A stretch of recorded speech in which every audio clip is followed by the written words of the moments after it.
बंदी छोड़ सतगुरु रामपाल जी परमेश्वर जी की जय हो।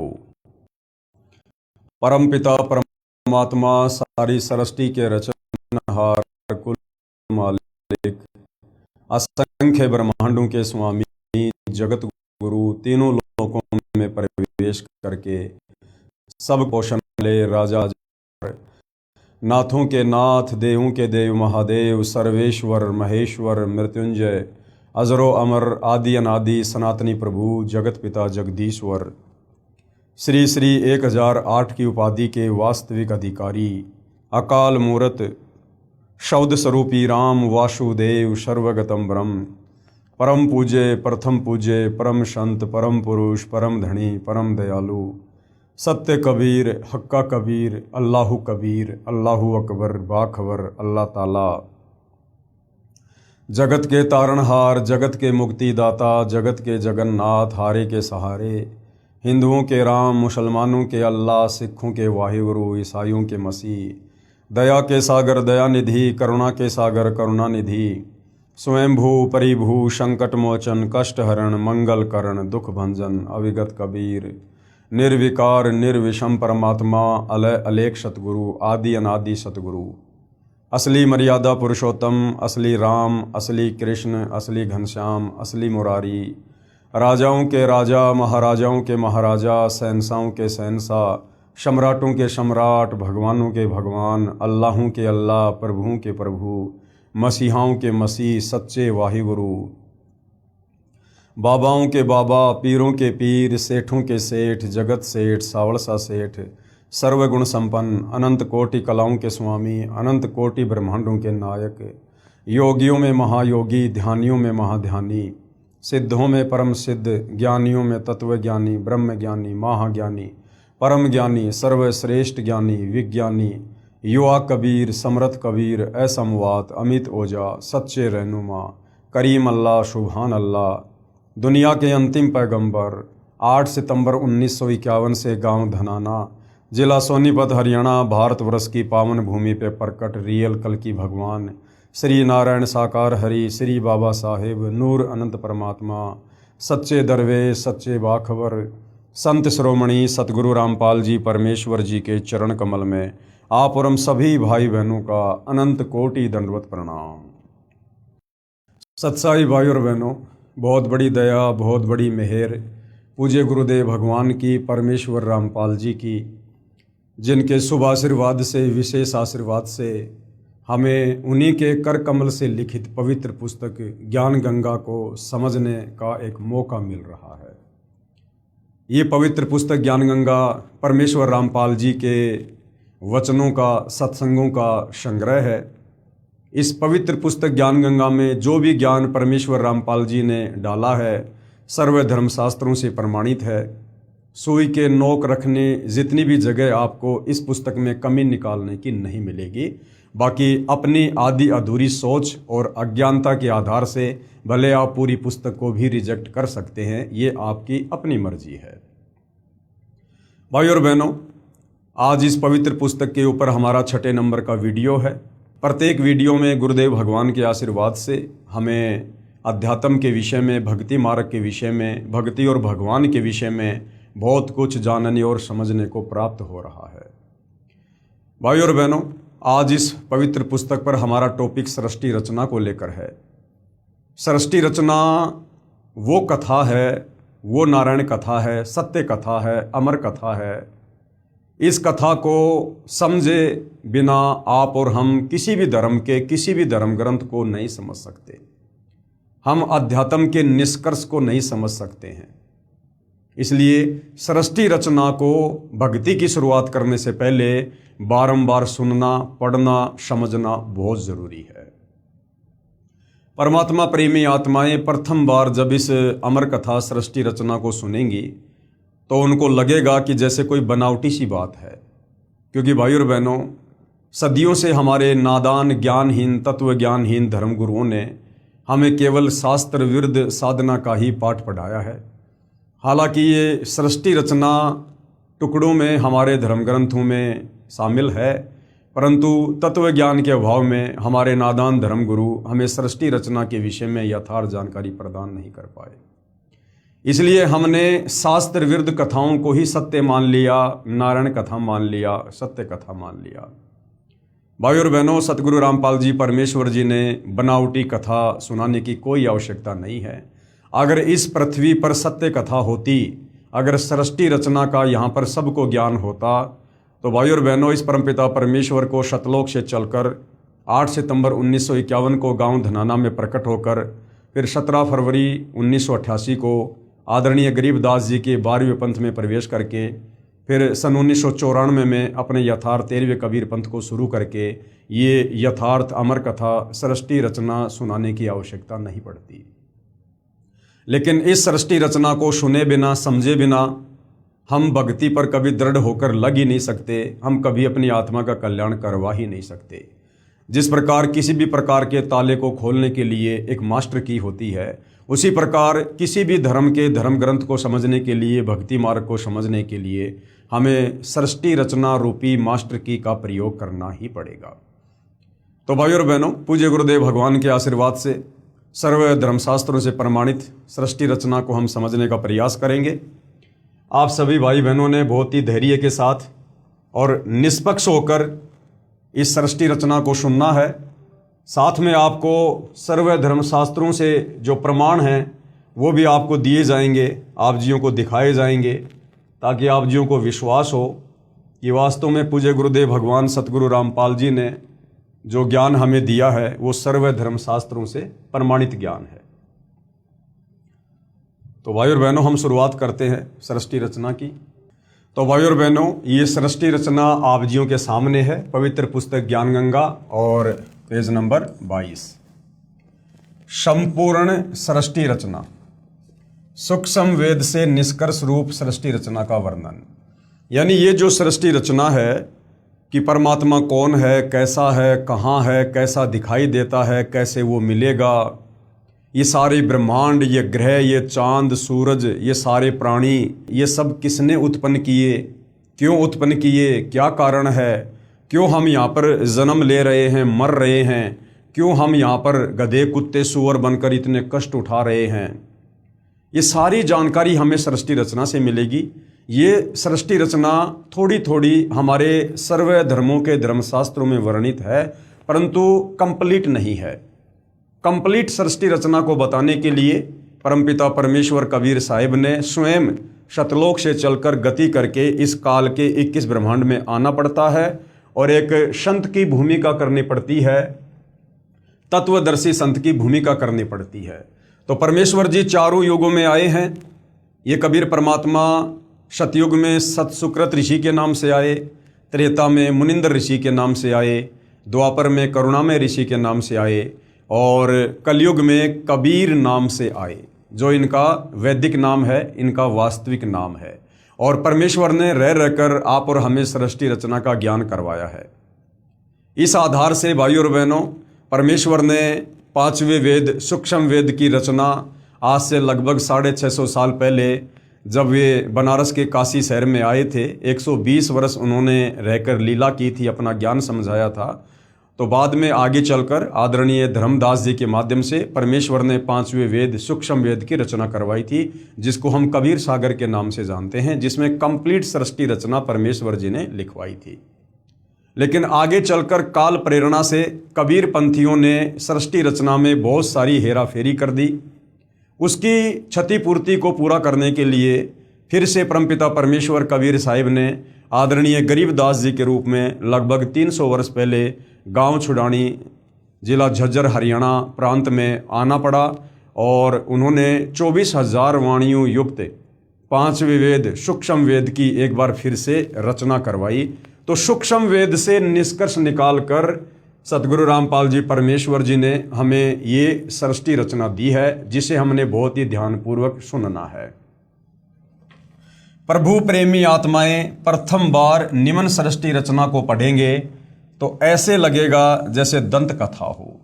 प्रभु प्रेमी आत्माएं, सबके लिए नहीं, सभी लोग भक्ति के अधिकारी नहीं होते हैं, मोक्ष प्राप्ति के अधिकारी नहीं होते हैं।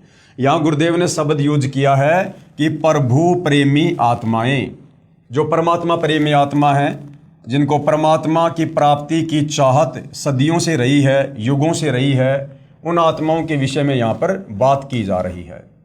क्योंकि परमात्मा प्रेमी आत्माएं परमात्मा की तलाश में, परमात्मा की खोज में, मंदिर में, मस्जिद में, चर्च में, गुरुद्वारों में, साधु संतों के डेरों में, आश्रमों में भटकती ही रहती हैं। और वहाँ जाने के कारण उन्हें वो अमर कथा सुनने को नहीं मिलती है, वो सत्यनारायण कथा सुनने को नहीं मिलती है।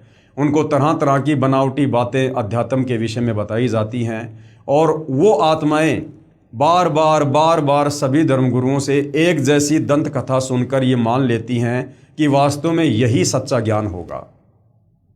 और जब परमपिता परमात्मा इस धरती पर तत्वदर्शी संत के रूप में प्रकट होकर जब वास्तविक सत्यनारायण कथा सुनाते हैं, सृष्टि रचना सुनाते हैं, तो उन आत्माओं के दिलो दिमाग में जो अज्ञान घर कर चुका होता है, उस अज्ञान आधार से फिर उन आत्माओं को लगता है कि ये जो सृष्टि रचना हमें अब सुनाई जा रही है, ये हमें बनावटी सी लग रही है, इसमें हमें कोई सच्चाई नहीं लग रही है, ये तो कोई दंत कथा जैसी लग रही है, क्योंकि आज से पहले हमने कभी इस कथा को किसी भी धर्मगुरु से नहीं सुना है।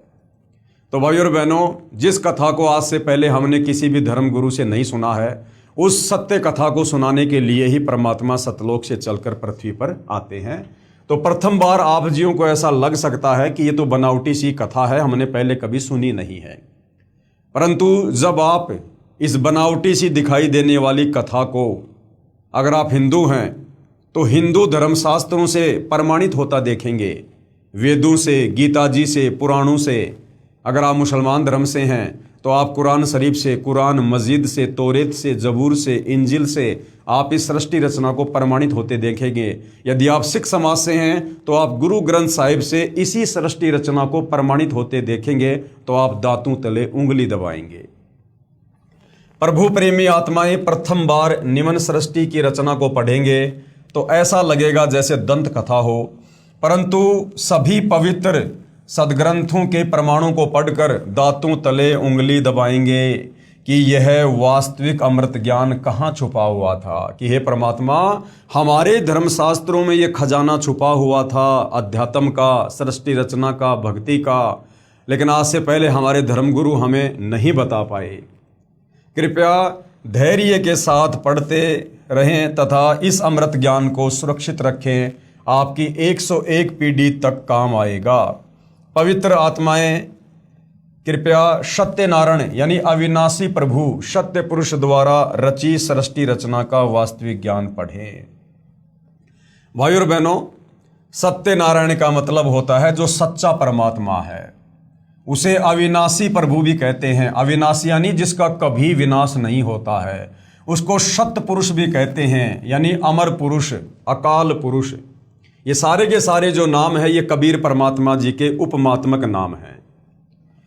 अब भाइयों और बहनों, सृष्टि रचना शुरू होती है, और सृष्टि रचना की जो शुरुआत है उसमें आपने बहुत ही ध्यानपूर्वक आपने कुछ चीज़ों को समझना होगा।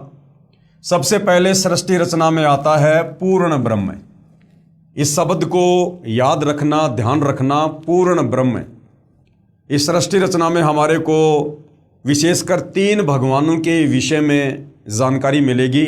एक पूर्ण ब्रह्म के विषय में, एक पर ब्रह्म के विषय में, और एक ब्रह्म के विषय में। सबसे पहले पूर्ण ब्रह्म यानी पूर्ण परमात्मा। इस सृष्टि रचना में सत्य पुरुष यानी कबीर भगवान, सतलोक का स्वामी वही कबीर भगवान, प्रभु भी उसी को कहते हैं, और अलख पुरुष अलख लोक का स्वामी, और अगम पुरुष अगम लोक का स्वामी, तथा अनामी पुरुष अनामी यानी अकय लोक का स्वामी। तो एक ही पूर्ण ब्रह्म है। यानी भाइयों और बहनों, जो कबीर परमात्मा हैं जिनको पूर्ण ब्रह्म कहते हैं, सर्वप्रथम कबीर परमात्मा अनामी लोक में रहा करते थे।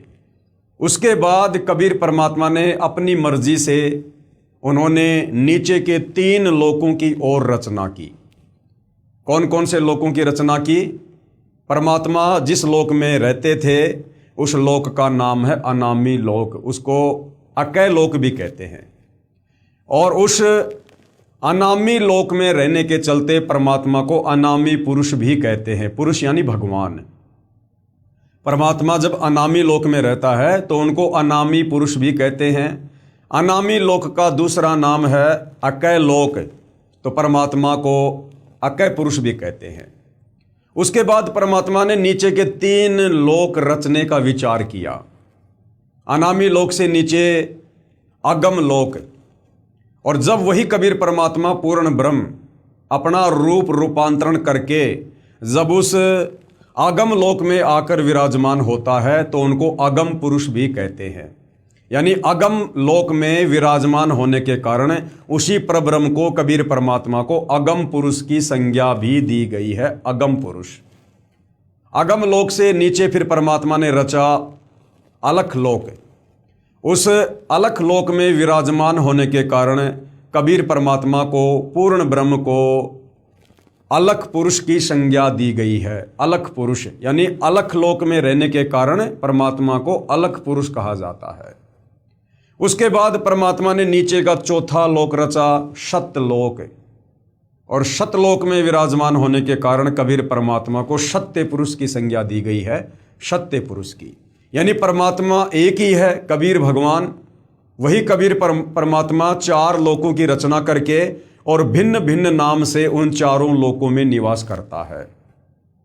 अनामी लोक में अनामी पुरुष, अगम लोक में अगम पुरुष, अलख लोक में अलख पुरुष और सतलोक में सत्य पुरुष।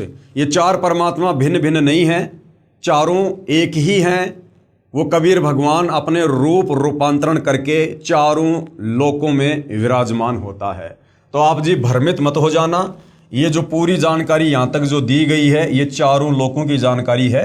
उन 4 लोकों में ये कबीर परमात्मा, ये पूर्ण ब्रह्म खुद ही अलग अलग नाम से विराजमान होता है। इस सृष्टि रचना में सत्य पुरुष यानी सतलोक का स्वामी प्रभु और अलख पुरुष यानी अलख लोक का स्वामी और अगम पुरुष यानी अगम लोक का स्वामी तथा अनामी पुरुष यानी अनामी जिसका दूसरा नाम है अकय लोक का स्वामी, तो एक ही पूर्ण ब्रह्म है यानी कबीर परमात्मा। वास्तव में अविनाशी प्रभु है, यानी जो कबीर परमात्मा है, जो पूर्ण ब्रह्म है, वो अविनाशी है, उसको मारने में कोई भी सक्षम नहीं है। जो भिन्न भिन्न रूप धारण करके अपने 4 लोकों में रहता है, जिसके अंतर्गत असंख्य ब्रह्मांड आते हैं। तो सबसे पहले हो गया पूर्ण ब्रह्म। ये याद रखना है भाई और बहनों हमने, क्योंकि हम सृष्टि रचना को समझ रहे हैं, हमने बहुत ही ध्यानपूर्वक सृष्टि रचना को समझना है।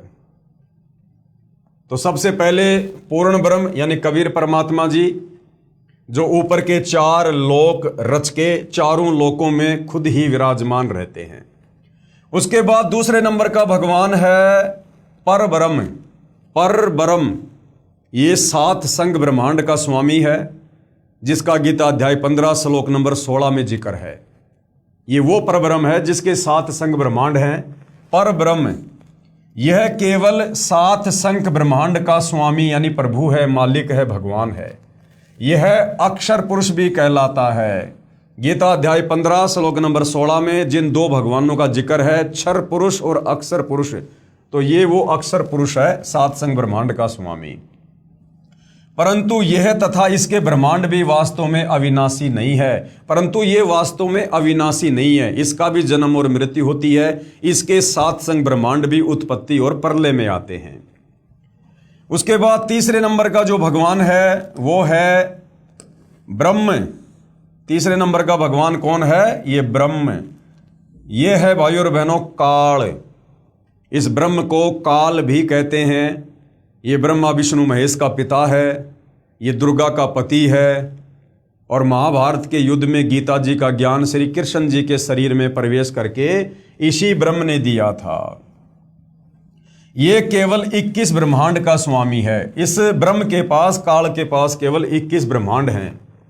इसे क्षर पुरुष यानी ज्योति निरंजन तथा काल आदि उपमा से जाना जाता है तथा इसके सर्व ब्रह्मांड नाशवान है, अर्थात 21 ब्रह्मांड भी उत्पत्ति और प्रलय में हैं। ये काल, ये क्षर पुरुष, ये भी जन्म और मरण में है। तो विशेषकर भाइयों और बहनों, यदि हमने सृष्टि रचना को समझना है तो हमने इन 3 भगवानों के विषय में पूरी जानकारी होनी चाहिए। सबसे पहले पूर्ण ब्रह्म यानी कबीर परमात्मा, दूसरे नंबर पर परब्रह्म यानी अक्षर पुरुष, और तीसरे नंबर पर ब्रह्म यानी ये काल क्षर पुरुष। उपरोक्त तीनों पुरुषों यानी भगवानों, प्रभुओं का प्रमाण पवित्र श्रीमद् भगवद गीता अध्याय 15 श्लोक नंबर 16 और 17 में भी है। इन तीनों भगवानों का जिक्र गीता जी अध्याय 15 श्लोक नंबर 16 और 17 में स्पष्ट है, आपको आगे दिखाएंगे। फिर ये चौथे नंबर का जो भगवान है, चौथे नंबर का ये है ब्रह्मा। चौथे नंबर का क्या है? ब्रह्मा। ये ब्रह्मा कौन है? ये इस ब्रह्म का बड़ा बेटा है, इस काल का बड़ा बेटा है। इस ब्रह्म यानी काल के 3 पुत्र हैं, ब्रह्मा विष्णु महेश। तो इस ब्रह्म का जो बड़ा बेटा है वो है ब्रह्मा। ब्रह्मा इसी ब्रह्म यानी काल का ज्येष्ठ यानी बड़ा पुत्र है, विष्णु बीच वाला पुत्र है, तथा शिव अंतिम तीसरा पुत्र है। ये तीनों इस ब्रह्म के यानी काल के पुत्र केवल एक ब्रह्मांड में एक विभाग के स्वामी अर्थात भगवान है, तथा नाशवान है, अर्थात ब्रह्मा विष्णु महेश भी नाशवान है, जन्म और मृत्यु में है। विस्तृत जानकारी के लिए कृपया पढ़ें निम्नलिखित सृष्टि रचना। तो भाइयों और बहनों, ये 4 चीजें हमने याद रखनी है, ध्यान रखनी है अगर सृष्टि रचना को समझना है तो। सबसे पहले पूर्ण ब्रह्म, फिर परब्रह्म, फिर ब्रह्म, और चौथा इस ब्रह्म का जो बेटा है ये है ब्रह्मा। अब भाइयों और बहनों, हम सृष्टि रचना को विस्तार से समझेंगे। कबीर देव, सीधा सीधा हम कहते हैं कबीर परमेश्वर। वेदों में परमेश्वर को क्या कहा है? कबीर देव, जिसको हम कबीर भगवान, कबीर साहिब कहते हैं। तो कबीर देव ने सूक्ष्म वेद अर्थात 5वां वेद अर्थात कबीर वाणी में अपने द्वारा रची सृष्टि का ज्ञान स्वयं ही बताया है, जो निम्नलिखित है। सर्वप्रथम केवल एक स्थान अनामी यानी अनामय लोक था। सबसे पहले क्या था? केवल एक स्थान था, एक ही जगह थी, एक ही धाम था, अनामी लोक, जिसको अनामय लोक भी कहते हैं, जिसको अकय लोक भी कहते हैं। कबीर परमात्मा जी वहीं रहा करते थे। सर्वप्रथम केवल एक स्थान अनामी अनामय लोक था। ना ये क्षर पुरुष था, ना ये अक्षर पुरुष था, ना ये काल था, ना काल के तीनों बेटे थे, ना ये 21 ब्रह्मांड था, ना ये चांद सितारे थे, ना ये परब्रह्म था, ना धर्मराज था, ना दुर्गा थी, कुछ नहीं था, ना सतलोक था, कुछ नहीं था। सबसे पहले केवल एक ही लोक था, जिसको अनामी यानी जिसको अनामी लोक कहो, चाहे अनामय कहो, चाहे जिसको अकय लोक कहो, जिसे अकय लोक भी कहा जाता है। अकय का मतलब है जिसके विषय में पहले कभी किसी ने ना सुना हो, अकय लोक। पूर्ण परमात्मा उस अनामी लोक में अकेला रहता था। पूर्ण परमात्मा कौन? कबीर भगवान। पूर्ण ब्रह्म उस अनामी लोक में अकेला रहता था। उस परमात्मा का वास्तविक नाम कबीर देव अर्थात कबीर परमेश्वर है। सभी आत्माएं उस पूर्ण धनी के शरीर में समाई हुई थी।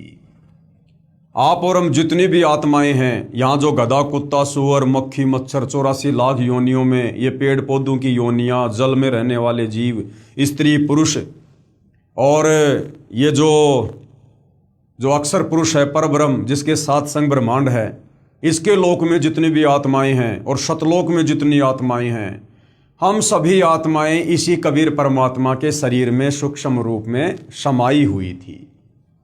सभी आत्माएं उस पूर्ण धनी के शरीर में समाई हुई थी। इसी कबीर देव का उपमात्मक पदवी का नाम अनामी पुरुष है। इसी कबीर परमात्मा को अनामी लोक में रहने के कारण अनामी पुरुष यानी अनामी भगवान भी कहते हैं। पुरुष का अर्थ है प्रभु, और उस प्रभु ने मनुष्यों को अपने ही स्वरूप में बनाया है, इसलिए मानव का नाम भी पुरुष पड़ा है। जैसे हमें कह दिया जाता है ना कि पुरुष, स्त्री और पुरुष, तो हमें पुरुष क्यों कहा जाता है? वैसे तो पुरुष का मतलब है भगवान परमात्मा, लेकिन हमें भी यहाँ पर क्या कह दिया जाता है? पुरुष। क्यों कहा जाता है?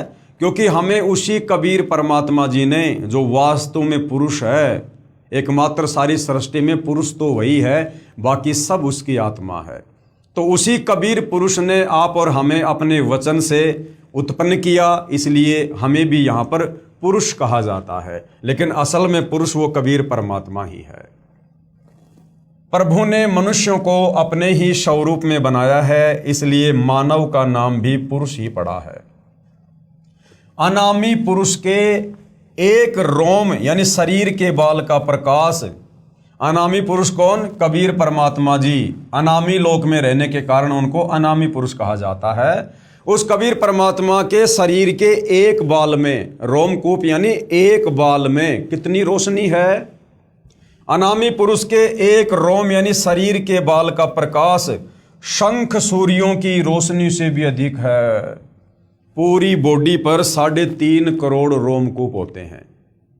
और कबीर परमात्मा पूर्ण प्रभु जो अनामी लोक में रहता है, जिसको अनामी पुरुष की संज्ञा भी दी गई है, उस परमेश्वर की अनामी लोक में इतनी चमक है, इतना नूर है उनके शरीर का, कि एक बाल में शंख सूरज के जितना प्रकाश है।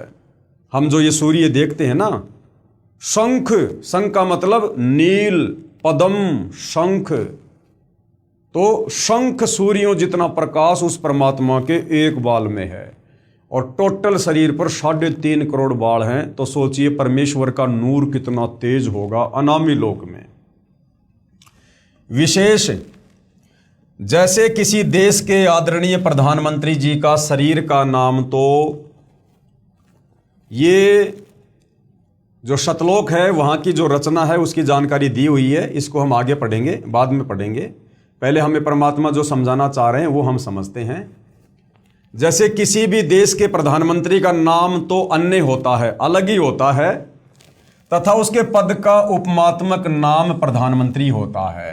जैसे वर्तमान में 2026 में हमारे भारत देश के प्रधानमंत्री का वास्तविक नाम है नरेंद्र दामोदर दास मोदी, लेकिन हम उनको प्रधानमंत्री भी कह देते हैं, क्योंकि प्रधानमंत्री उनकी पदवी का नाम है, उनकी पोस्ट का नाम है।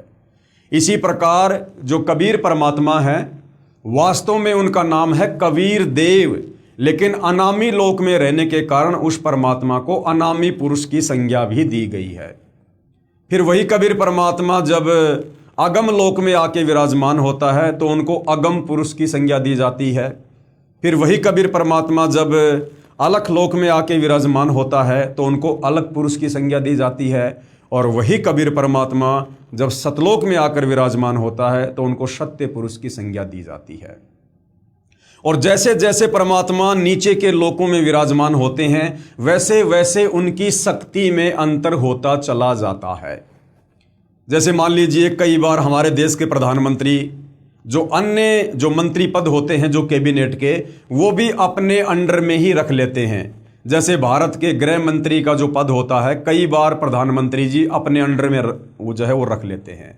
तो जब वही प्रधानमंत्री उस गृह मंत्री वाली पोस्ट के हिसाब से जब कहीं पर सिग्नेचर करेगा तो उनकी शक्ति प्रधानमंत्री की तुलना में डाउन हो जाती है, कम हो जाती है। तो इसी प्रकार ये कबीर परमात्मा जो नीचे के 3 लोकों में विराजमान होता है, तो वहां परमेश्वर के शरीर की रोशनी में भी अंतर होता चला जाता है। जैसे भारत देश के प्रधानमंत्री का नाम तो अन्य होता है, तथा उसका जो पद होता है यानी जो उपमात्मक पदवी का नाम है वो प्रधानमंत्री होता है। कई बार प्रधानमंत्री जी अपने पास कई विभाग भी रख लेते हैं, तथा जिस भी विभाग के दस्तावेजों पर हस्ताक्षर करते हैं तो उस समय उसी पद को लिखते हैं। जैसे गृह मंत्रालय के कागजों पर हस्ताक्षर करेंगे तो अपने को गृह मंत्री लिखेंगे, वहाँ उसी व्यक्ति के हस्ताक्षर की शक्ति कम होती है। इसी प्रकार कबीर परमेश्वर यानी कबीर देव की रोशनी में अंतर भिन्न भिन्न लोकों में होता जाता है। ठीक इसी प्रकार पूर्ण परमात्मा कबीर देव, कबीर परमेश्वर नीचे के 3 और लोकों में, यानी जो अगम लोक है, अलख लोक है और शतलोक है, उसकी रचना शब्द यानी वचन से की। कबीर परमात्मा ने नीचे के 3 लोकों की रचना शब्द से, अपने वचन से की। अगम लोक की रचना, अलख लोक की रचना और शतलोक की रचना। ठीक इसी प्रकार पूर्ण परमात्मा कबीर देव यानी कबीर परमेश्वर ने नीचे के 3 और लोकों की, अगम लोक की, अलख लोक की, शतलोक की रचना शब्द यानी वचन से की। यही पूर्ण ब्रह्म यानी यही कबीर परमात्मा, कबीर देव, कबीर परमेश्वर ही आगम लोक में प्रकट हुआ। अनामी लोक से वो कबीर परमात्मा खुद ही उस आगम लोक की रचना करके उसमें जो है प्रकट हुआ, तथा कबीर देव, कबीर परमेश्वर अगम लोक का भी स्वामी है, क्योंकि उसी परमात्मा ने अगम लोक को रचा, तथा वहां इनका उपमात्मक पदवी का नाम अगम पुरुष। अगम लोक में आकर विराजमान होने के कारण उसी कबीर परमात्मा का क्या नाम विख्यात हुआ? अगम पुरुष, अर्थात अगम प्रभु। इसी अगम परमात्मा का मानव सदृश से शरीर बहुत तेजोमय है, जिसके एक रोम यानी शरीर के एक बाल की रोशनी खरब सूर्य की रोशनी से भी अधिक है। यानी वही कबीर परमात्मा जो अनामी लोक में बैठा होता है, वही कबीर परमात्मा जब नीचे के अगम लोक की रचना करता है और जब अगम लोक में सिंहासन पर विराजमान होता है तो उनके शरीर का प्रकाश कुछ हल्का हो जाता है। अनामी लोक में परमात्मा के एक रोमकूप की रोशनी शंख सूर्यों जितनी, और अगम लोक में उस परमात्मा के एक रोमकूप की रोशनी खर्ब सूर्य जितनी हो जाती है, जिसके एक रोम यानी शरीर के बाल की रोशनी खरब सूर्य की रोशनी से भी अधिक है। उसके बाद यही पूर्ण परमात्मा कबीर देव यानी कबीर साहेब, कबीर परमेश्वर जब अलख लोक में प्रकट हुआ तथा स्वयं ही अलख लोक का भी स्वामी है, तथा उपमात्मक पदवी का नाम अलख पुरुष भी इसी परमेश्वर का है। अगम लोक के बाद परमात्मा ने नीचे के लोक की रचना की, जिसको अलख लोक कहते हैं। उस अलख लोक में जब वही कबीर परमात्मा आकर सिंहासन पर विराजमान होता है तो उनको अलख पुरुष की संज्ञा दी जाती है और उनके शरीर की रोशनी में भी अंतर हो जाता है। तथा इस पूर्ण प्रभु का मानव सदृश से शरीर तेजोमय, स्वयं ज्योति, स्वयं प्रकाशित है। एक रोम यानी शरीर के एक बाल की रोशनी अरब सूर्यों के प्रकाश से भी ज्यादा है। और उसके बाद जब यही कबीर परमात्मा नीचे के चौथे लोक शतलोक में आकर विराजमान होता है, यही पूर्ण प्रभु शतलोक में प्रकट हुआ तथा शतलोक का भी अधिपति यही है। इसलिए इसी का उपमात्मक पदवी का नाम सत्य पुरुष यानी अविनाशी प्रभु है। नीचे के चौथे लोक शतलोक में आकर विराजमान होने के कारण परमेश्वर को सत्य पुरुष की संज्ञा दी जाती है। और इसी का नाम अकाल मूर्ति यानी इसी कबीर परमात्मा को अकाल मूर्ति भी कहते हैं, शब्द स्वरूपी राम भी कहते हैं, पूर्ण ब्रह्म भी कहते हैं, परम अक्षर ब्रह्म आदि भी कहते हैं। इसी सत्य पुरुष यानी कबीर देव, कबीर प्रभु का मानव सदृश से शरीर तेजोमय है, जिसके एक रोम यानी एक शरीर के बाल का प्रकाश करोड़ सूर्यों तथा इतने ही चंद्रमाओं के प्रकाश से भी अधिक है। इस कबीर देव यानी कबीर प्रभु ने सत्य पुरुष रूप में प्रकट होकर कहाँ? शतलोक में उसी कबीर परमात्मा ने सत्य पुरुष रूप में प्रकट होकर शतलोक में विराजमान होकर प्रथम शतलोक में अन्य रचना की। सबसे पहले परमात्मा ने शतलोक में सृष्टि की रचना की शुरुआत की। एक शब्द यानी एक वचन से 16 द्वीपों की रचना की। उस शतलोक की धरती पर परमात्मा ने एक वचन उच्चारण करके 16 द्वीप बना दिए, 16 जगह बना दी। फिर 16 शब्दों से 16 पुत्रों की उत्पत्ति की। फिर परमात्मा ने 16 शब्द उच्चारण किए और 16 शब्दों से परमात्मा ने अपने 16 पुत्रों की उत्पत्ति की और अपने 16 पुत्रों को एक एक द्वीप दे दिया। यानी एक शब्द वचन से 16 द्वीपों की रचना की, फिर 16 शब्दों से 16 पुत्रों की उत्पत्ति की, फिर एक मानसरोवर की रचना की जिसमें अमृत भरा। अमृत यानी जैसे हम यहाँ कहते हैं ना मीठा पानी, ऐसे वहां पर परमात्मा ने अमृत भर दिया उस मानसरोवर में।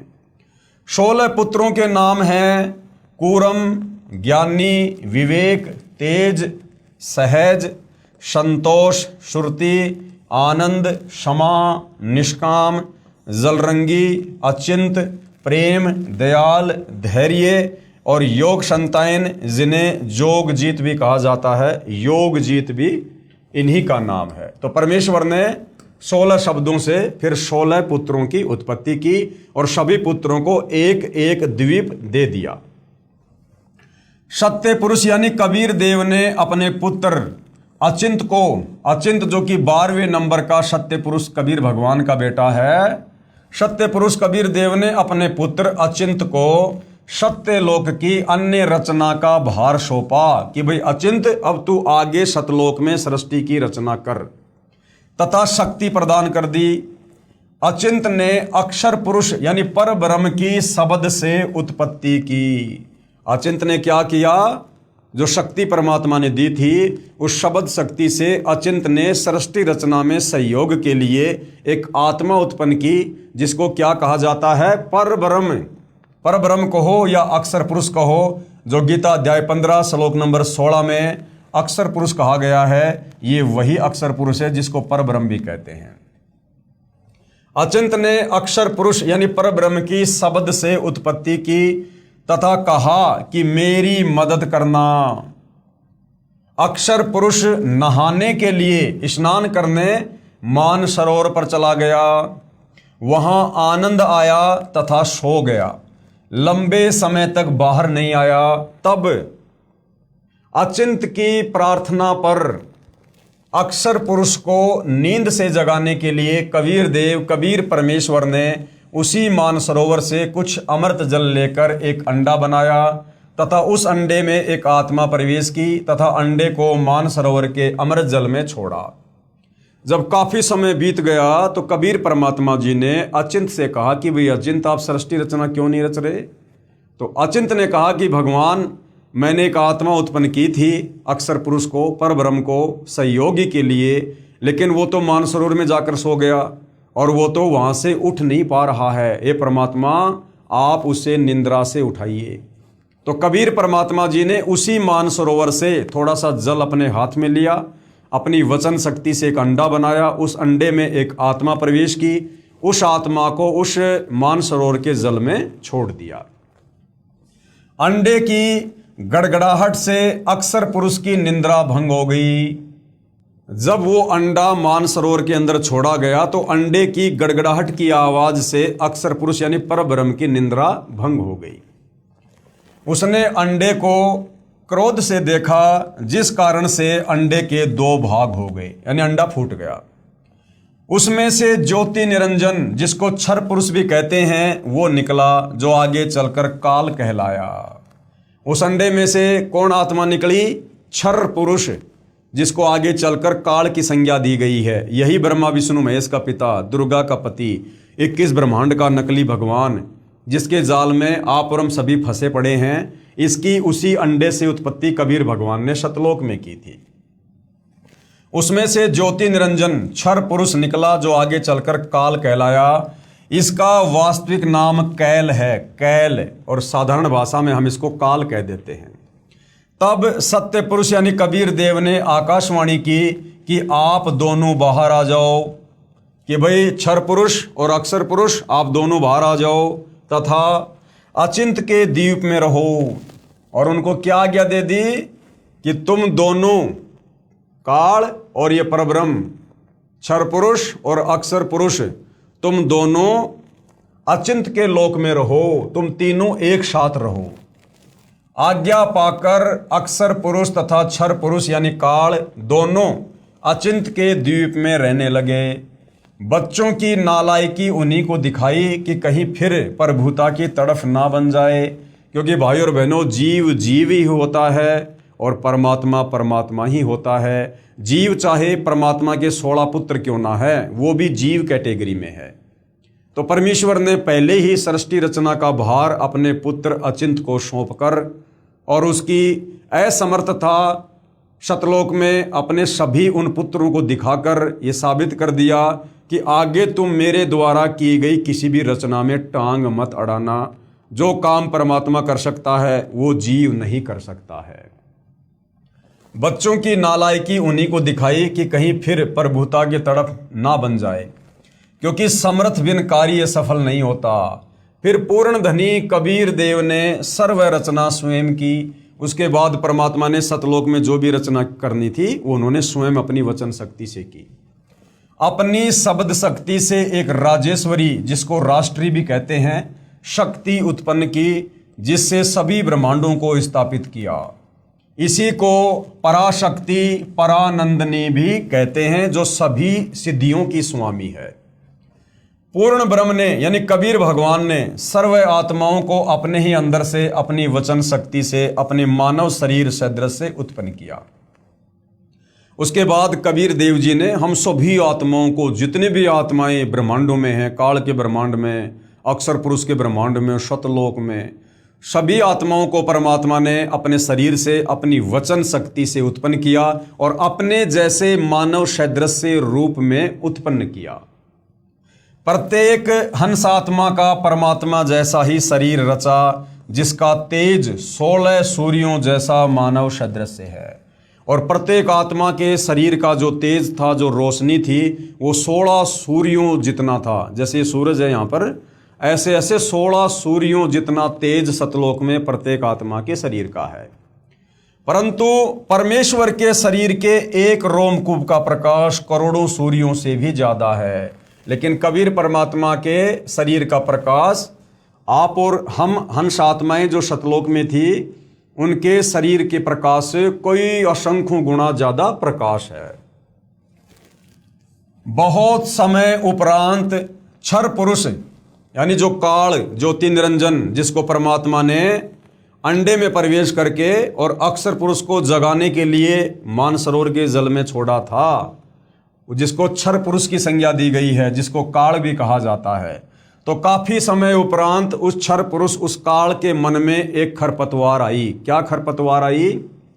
काफी समय उपरांत क्षर पुरुष यानी ज्योति निरंजन ने सोचा कि हम तीनों, कौन? अचिंत और अक्षर पुरुष और वे क्षर पुरुष, एक ही द्वीप में रह रहे हैं। कि हम 3 भाई तो एक ही द्वीप में रह रहे हैं और हमारे बाकी जो 15 भाई हैं वो अलग अलग द्वीप में रह रहे हैं, तथा अन्य एक एक द्वीप में रह रहे हैं। मैं भी साधना यानी भक्ति करके अलग द्वीप प्राप्त करूंगा। उसने ऐसा विचार करके एक पैर पर खड़ा होकर 70 युग तक तप किया। हालांकि भाई और बहनों, सतलोक में समय नहीं है, लेकिन यहाँ जितना समय एक युग बीतने में लगता है, जैसे यहाँ पर जो चारों युगों का समय है वो 43,20,000 वर्ष का समय है। सतयुग, त्रेता, द्वापर, कलयुग, चारों युगों का कुल समय है 43,20,000 वर्ष। ऐसे ऐसे 70 युग तक, इतने समय तक उस काल ने, ज्योति निरंजन ने, क्षर पुरुष ने सतलोक में अलग से भूमि प्राप्त करने के लिए, जगह प्राप्त करने के लिए उसने एक पैर पर खड़ा होकर तप करना शुरू कर दिया। अब आगे गुरुदेव भगवान क्या समझा रहे हैं? आत्माएं काल के जाल में कैसे फंसी। फिर सतलोक में परमात्मा ने जो असंख्य आत्माएं अपने शरीर से, अपने वचन से उत्पन्न की थी, वो आत्माएं फिर इस काल के जाल में, इस क्षर पुरुष के जाल में, इस ज्योति निरंजन के जाल में कैसे फंसी और कैसे हम यहां अपने कर्म फोड़ने के लिए आ गए। आत्माएं काल के जाल में कैसे फंसी? विशेष जब ब्रह्म यानी ये काल, जिसको ब्रह्म भी कहते हैं, ज्योति निरंजन भी कहते हैं, जब ये सतलोक में तप कर रहा था, हम सभी आत्माएं जो आज ज्योति निरंजन के 21 ब्रह्मांड में रहते हैं, इसकी साधना पर आसक्त हो गए। ये जो एक पैर पे खड़ा होकर तप कर रहा था, तो हम सभी आत्माएं इसके ऊपर आसक्त हो गए। तथा हृदय से इसे चाहने लगे, अपने सुखदायी प्रभु सत्य पुरुष से विमुख हो गए। यानी कबीर परमात्मा से आस्था हटा ली और हमारी आस्था इस काल में लग गई जो ये तप कर रहा था, जिस कारण से पतिव्रता पद से गिर गए। पूर्ण प्रभु ने यानी कबीर परमात्मा जी ने बार बार सावधान करने पर भी हमारी आसक्ति इच्छर पुरुष यानी काल से नहीं हटी। यही प्रभाव आज भी काल सृष्टि में विद्यमान है। जैसे नौजवान बच्चे फिल्म स्टारों यानी अभिनेताओं तथा अभिनेत्रियों की बनावटी अदाओं तथा अपने रोजगार मकसद से कर रहे भूमिका पर अति आसक्त हो जाते हैं, रोकने से भी नहीं रुकते। यदि कोई अभिनेता या अभिनेत्री निकटवर्ती शहर में आ जाए तो देखे उन नादान बच्चों की भीड़ केवल दर्शन करने के लिए बहु संख्या में एकत्रित हो जाती हैं। लेना एक न देने दो, रोजी रोटी अभिनेता कमा रहे हैं, नौजवान बच्चे लुट रहे हैं। माता पिता कितना ही समझाएं किंतु बच्चे नहीं मानते, कहीं न कभी लुक छिप कर जाते ही रहते हैं। इसी प्रकार कबीर परमात्मा जी ने हमें सतलोक में बहुत सावधान किया, बार बार आकाशवाणी की कि बच्चों ये अपने कर्म फोड़ रहा है, ये जो काल है जो तप कर रहा है, ये मनमानी कर रहा है, तुम इसके ऊपर ध्यान मत दो, तुम आराम से रहो, तुम्हारे पास में किस चीज़ की कमी है। हम ऊपर से तो सावधान हो गए परंतु अंदर से जो चाहत थी वो हमारी काल से नहीं हटी, तो हम पतिव्रता पद से नीचे गिर गए। पूर्ण ब्रह्म कबीर देव कबीर प्रभु ने क्षर पुरुष से पूछा, उस काल से पूछा कि बोलो क्या चाहते हो, कि भैया तप क्यों कर रहा है। सत्युग के बाद परमात्मा ने पूछा कि आप क्या चाहते हो, तो उसने कहा कि पिताजी ये स्थान मेरे लिए बहुत कम है, मुझे अलग से द्वीप प्रदान करने की कृपया करें। तो हक्का कबीर यानी सत्य कबीर ने उसे 21 ब्रह्मांड प्रदान कर दिए। कितने ब्रह्मांड प्रदान कर दिए? 21 ब्रह्मांड प्रदान कर दिए। कुछ समय उपरांत ज्योति निरंजन ने सोचा इसमें कुछ रचना करनी चाहिए कि भाई मैंने परमात्मा से ये खाली प्लाट तो ले लिए, अब इसमें कुछ कंस्ट्रक्शन करना चाहिए, कुछ रचना भी करनी चाहिए। खाली ब्रह्मांड यानी प्लाट किस काम के, ये विचार करके 70 युग तप करके पूर्ण परमात्मा कबीर देव कबीर प्रभु से रचना सामग्री भी यानी उसने रचना सामग्री की याचना की। सत्य पुरुष ने उसे 3 गुण तथा 5 तत्व प्रदान कर दिए। 3 गुण कौन से? रजगुण, सतगुण, तमगुण और 5 तत्व है अग्नि, पृथ्वी, जल, आकाश और वायु। ये 3 गुण और 5 तत्व परमात्मा जी ने उस काल को प्रदान कर दिए, जिससे ब्रह्म यानी ज्योति निरंजन ने अपने ब्रह्मांडों में कुछ रचना की। फिर सोचा कि इसमें जीव भी होने चाहिए, अकेले का दिल नहीं लगता। ये विचार करके 64 युग तक फिर तप किया। पूर्ण परमात्मा कबीर देव के पूछने पर बताया कि मुझे कुछ आत्मा दे दो, मेरा अकेले का दिल नहीं लग रहा है। तब सत्य पुरुष यानी कबीर देव कबीर परमेश्वर ने कहा कि भाई ब्रह्म, हे काल, तेरे तप के प्रतिफल में मैं तुझे और ब्रह्मांड दे सकता हूं कि तेरे को अगर और द्वीप चाहिए और ब्रह्मांड चाहिए तो ले ले, परंतु मेरी आत्माओं को किसी भी जप तप साधना के फल रूप में नहीं दे सकता। हाँ, यदि कोई अपनी इच्छा से तेरे साथ जाना चाहे तो वह जा सकता है। युवा कबीर समर्थ कबीर के वचन सुनकर ये ज्योति निरंजन ये काल हमारे पास आया। हम सभी हंसात्मा पहले से ही उस पर आसक्त थे, हम उसे चारों तरफ से घेर कर खड़े हो गए। ज्योति निरंजन ने कहा कि मैंने पिताजी से अलग 21 ब्रह्मांड प्राप्त कर लिए, वहाँ नाना प्रकार के रमणीय स्थल बनाए हैं। अब ये काल हमारे पास में आया और ये हमारे को भ्रमित करने लगा कि मैंने पिताजी से ऐसे ऐसे 21 ब्रह्मांड प्राप्त कर लिए हैं और इन 21 ब्रह्मांडों में मैंने 3 गुण और 5 तत्वों से बहुत ही बढ़िया बढ़िया जगह बनाई है, घूमने की फिरने की बहुत ही मनोरंजन वाली जगह बनाई है, बड़े बड़े बाग बगीचे बनाए हैं मैंने। क्या आप लोग मेरे साथ चलोगे? हम सभी हंसों ने जो आज 21 ब्रह्मांडों में परेशान हैं, यानी आज हम यहाँ कोई गधा बन रहा, कोई कुत्ता बन रहा, कोई इंसान है, कोई स्त्री है, कोई पुरुष है, कोई किन्नर है, कोई शुअर बन के गोबर खा रहा है, कोई देव देवता बन के थोड़े समय के लिए ऊपर बैठा हुआ है, हम सभी आत्माओं ने स्वीकृति दे दी। हम सभी हंसों ने जो आज 21 ब्रह्मांडों में परेशान है, कहा कि हम तैयार हैं, यदि पिताजी आज्ञा दें तब क्षर पुरुष पूर्ण ब्रह्म कबीर देव के पास गया तथा सर्वय वार्ता कही। तब कबीर अग्नि, यानी वेदों में परमात्मा को कबीर अग्नि भी कहा गया है, तब कबीर अग्नि अर्थात कबीर परमेश्वर ने कहा कि मेरे सामने स्वीकृति देने वाले को आज्ञा दूंगा। अब ये काल इसने क्या किया, ये कबीर परमात्मा जी के पास में गया और कहा कि परमात्मा जी, बहुत सारी आत्माएं हैं जो मेरे साथ 21 ब्रह्मांडों में जाना चाहती हैं। तो कबीर परमेश्वर ने कहा, भाई अगर वो आत्माएं मेरे सामने स्वीकृति दे देंगी तो मैं उनको तेरे साथ में भेज सकता हूं।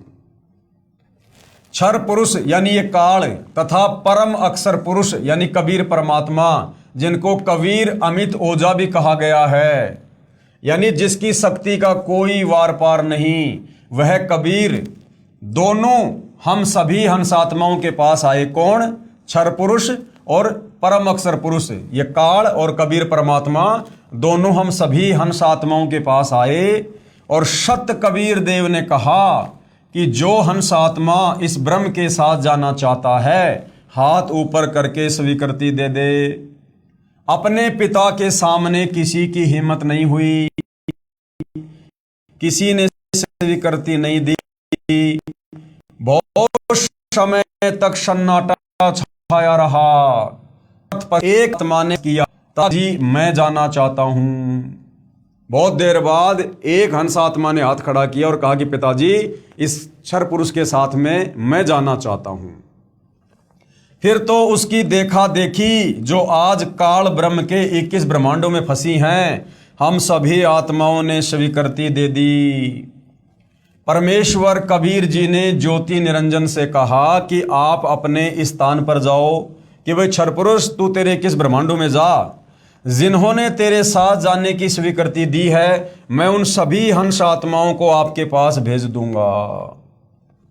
ज्योति निरंजन अपने 21 ब्रह्मांडों में चला गया। उस समय तक यह 21 ब्रह्मांड सतलोक में ही थे, यानी सतलोक के ही एक कोने में परमात्मा ने इसको 21 ब्रह्मांड दिए थे। तो परमात्मा जी ने कहा कि भाई क्षर पुरुष तू तेरे 21 ब्रह्मांड में जा, और जिन जिन आत्माओं ने तेरे साथ में जाने के लिए हाथ खड़ा किया है, उन सब के नंबर मेरे कंप्यूटर में आ गए हैं और मैं अपने हिसाब से तेरे पास उन सभी आत्माओं को भेज दूंगा। तत्पश्चात पूर्ण ब्रह्म ने यानी कबीर परमात्मा जी ने सर्वप्रथम स्वीकृति देने वाले हंस को लड़की का रूप दिया।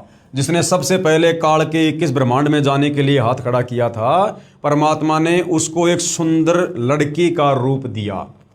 परंतु स्त्री इंद्री नहीं रची, लेकिन उसको जनेंद्री नहीं लगाई।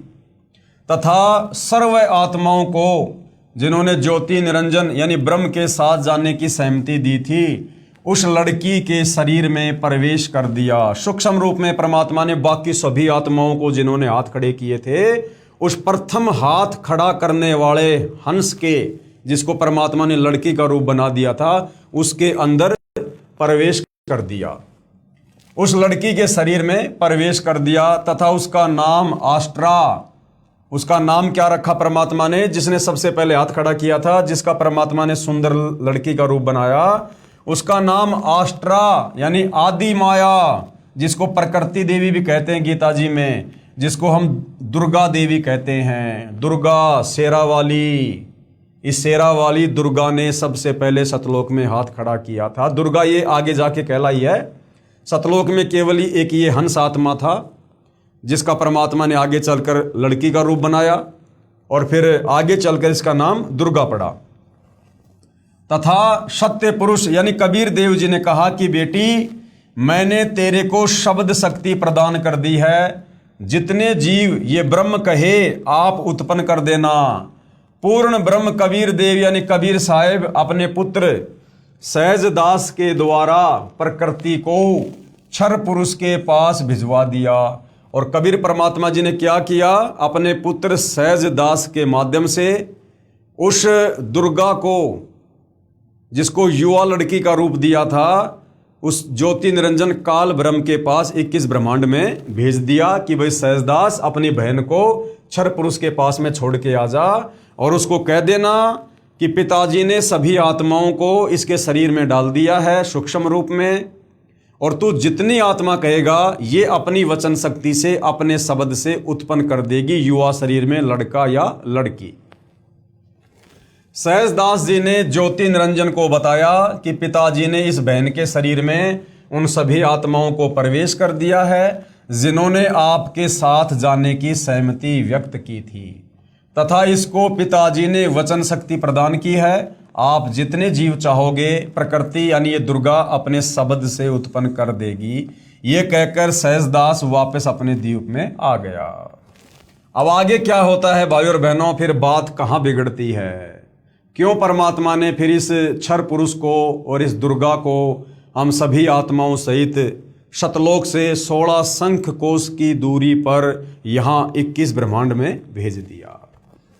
अब युवा होने के कारण लड़की का रंग रूप निखरा हुआ था। ब्रह्म यानी काल के अंदर विषय वासना उत्पन्न हो गई तथा प्रकृति देवी के साथ अभद्र गतिविधि प्रारंभ की, यानी छेड़छाड़ करने लगा। तब दुर्गा ने कहा कि ज्योति निरंजन, मेरे पास पिताजी की प्रदान की हुई शब्द शक्ति है, आप जितने प्राणी कहोगे मैं वचन से उत्पन्न कर दूंगी। आप मैथुन परंपरा शुरू मत करो, आप भी उसी परमात्मा के शब्द से अंडे से उत्पन्न हुए हो तथा मैं भी उसी परमात्मा के वचन से ही बाद में उत्पन्न हुई हूं। आप मेरे बड़े भाई हो, बहन भाई का ये योग महापाप का कारण बनेगा। परंतु ज्योति निरंजन ने प्रकृति देवी की एक भी प्रार्थना नहीं सुनी तथा अपनी शब्द शक्ति द्वारा नाखूनों से स्त्री इंद्री यानी भग प्रकृति को लगा दी तथा बलात्कार करने की ठानी। उसी समय दुर्गा ने अपनी इज्जत रक्षा के लिए कोई और चारा ना देख सूक्ष्म रूप बनाया तथा ज्योति निरंजन के खुले मुख के द्वारा पेट में प्रवेश करके पूर्ण ब्रह्म कबीर देव से अपनी रक्षा के लिए याचना की। जब काल विषय वासनाओं के अंतर्गत आ गया और उसने गलत गतिविधि करनी शुरू कर दी दुर्गा के रूप रंग को देखकर, तो दुर्गा ने कहा कि भैया हम आपस में भाई बहन हैं, हम एक ही परमात्मा के वचन से उत्पन्न हैं और भाई बहन का ये शारीरिक मिलन ये महापाप होता है। लेकिन वो कहाँ सुनने वाला था, और जैसे ही उसने आलिंगन करने के लिए चुंबन के लिए अपना मुंह खोला, उसी समय दुर्गा ने अपनी यानी जो परमात्मा ने उसको जो वचन शक्ति दी थी, जो सिद्धियां उसको दी थी, उसने सूक्ष्म रूप बनाया और सूक्ष्म रूप बनाकर उस ज्योति निरंजन के मुख के माध्यम से उसके पेट में प्रवेश कर गई और वहां बैठकर उसने अपने पिताजी कबीर भगवान से अपनी इज्जत रक्षा की प्रार्थना की। उसी समय कबीर देव अपने पुत्र योग संताइन अर्थात जोगजीत का रूप बनाकर वहां प्रकट हुए तथा उस कन्या को यानी उस दुर्गा को ब्रह्म के पेट से बाहर निकाला तथा कहा कि ज्योति निरंजन, आज से तेरा नाम काल होगा। उस दिन से इस क्षर पुरुष का नाम परमात्मा ने क्या रख दिया?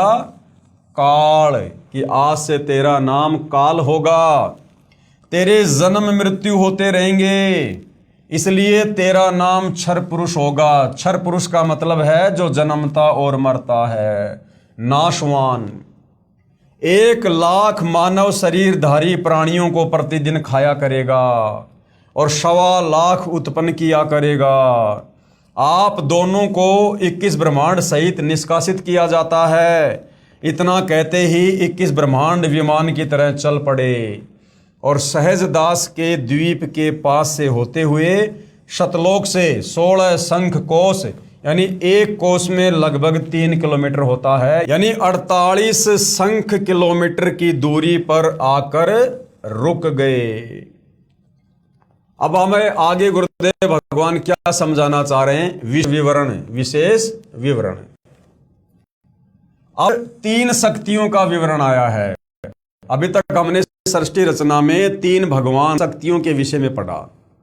सबसे पहले पूर्ण ब्रह्म यानी कबीर परमात्मा, उसके बाद में पर ब्रह्म यानी वो अक्षर पुरुष जो मानसरोवर में जाके सो गया था, पर ब्रह्म, और उसके बाद में ब्रह्म यानी ये काल जो परमात्मा ने अंडे से उत्पन्न किया।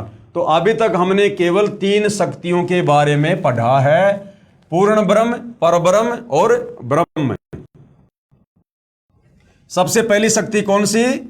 पूर्ण ब्रह्म, जिसे अन्य उपमात्मक नामों से भी जाना जाता है। जैसे सत्य पुरुष भी पूर्ण ब्रह्म कबीर भगवान को कहते हैं, अकाल पुरुष भी इन्हीं को कहते हैं, शब्द स्वरूपी राम भी इसी पूर्ण ब्रह्म कबीर परमात्मा को कहते हैं, परम अक्षर ब्रह्म भी इन्हीं को कहते हैं। यह पूर्ण ब्रह्म यानी कबीर परमात्मा असंख्य ब्रह्मांडों का स्वामी है तथा वास्तव में अविनाशी है। तो एक तो हो गया पूर्ण ब्रह्म जिसके बारे में हमने पढ़ा। दूसरी शक्ति है पर ब्रह्म, जिसे अक्षर पुरुष भी कहा जाता है। यह वास्तव में अविनाशी नहीं है, 7 संग ब्रह्मांडों का स्वामी है। और तीसरी शक्ति कौन सी है? ब्रह्म, ये काल, जिसे ज्योति निरंजन, काल, कैल, क्षर पुरुष तथा धर्मराय आदि नामों से जाना जाता है, जो केवल 21 ब्रह्मांड का स्वामी है। अब आगे इसी ब्रह्म यानी काल की सृष्टि के एक ब्रह्मांड का परिचय दिया जाएगा, जिसमें 3 और नाम आपके पढ़ने में आएंगे, ब्रह्मा, विष्णु तथा शिव।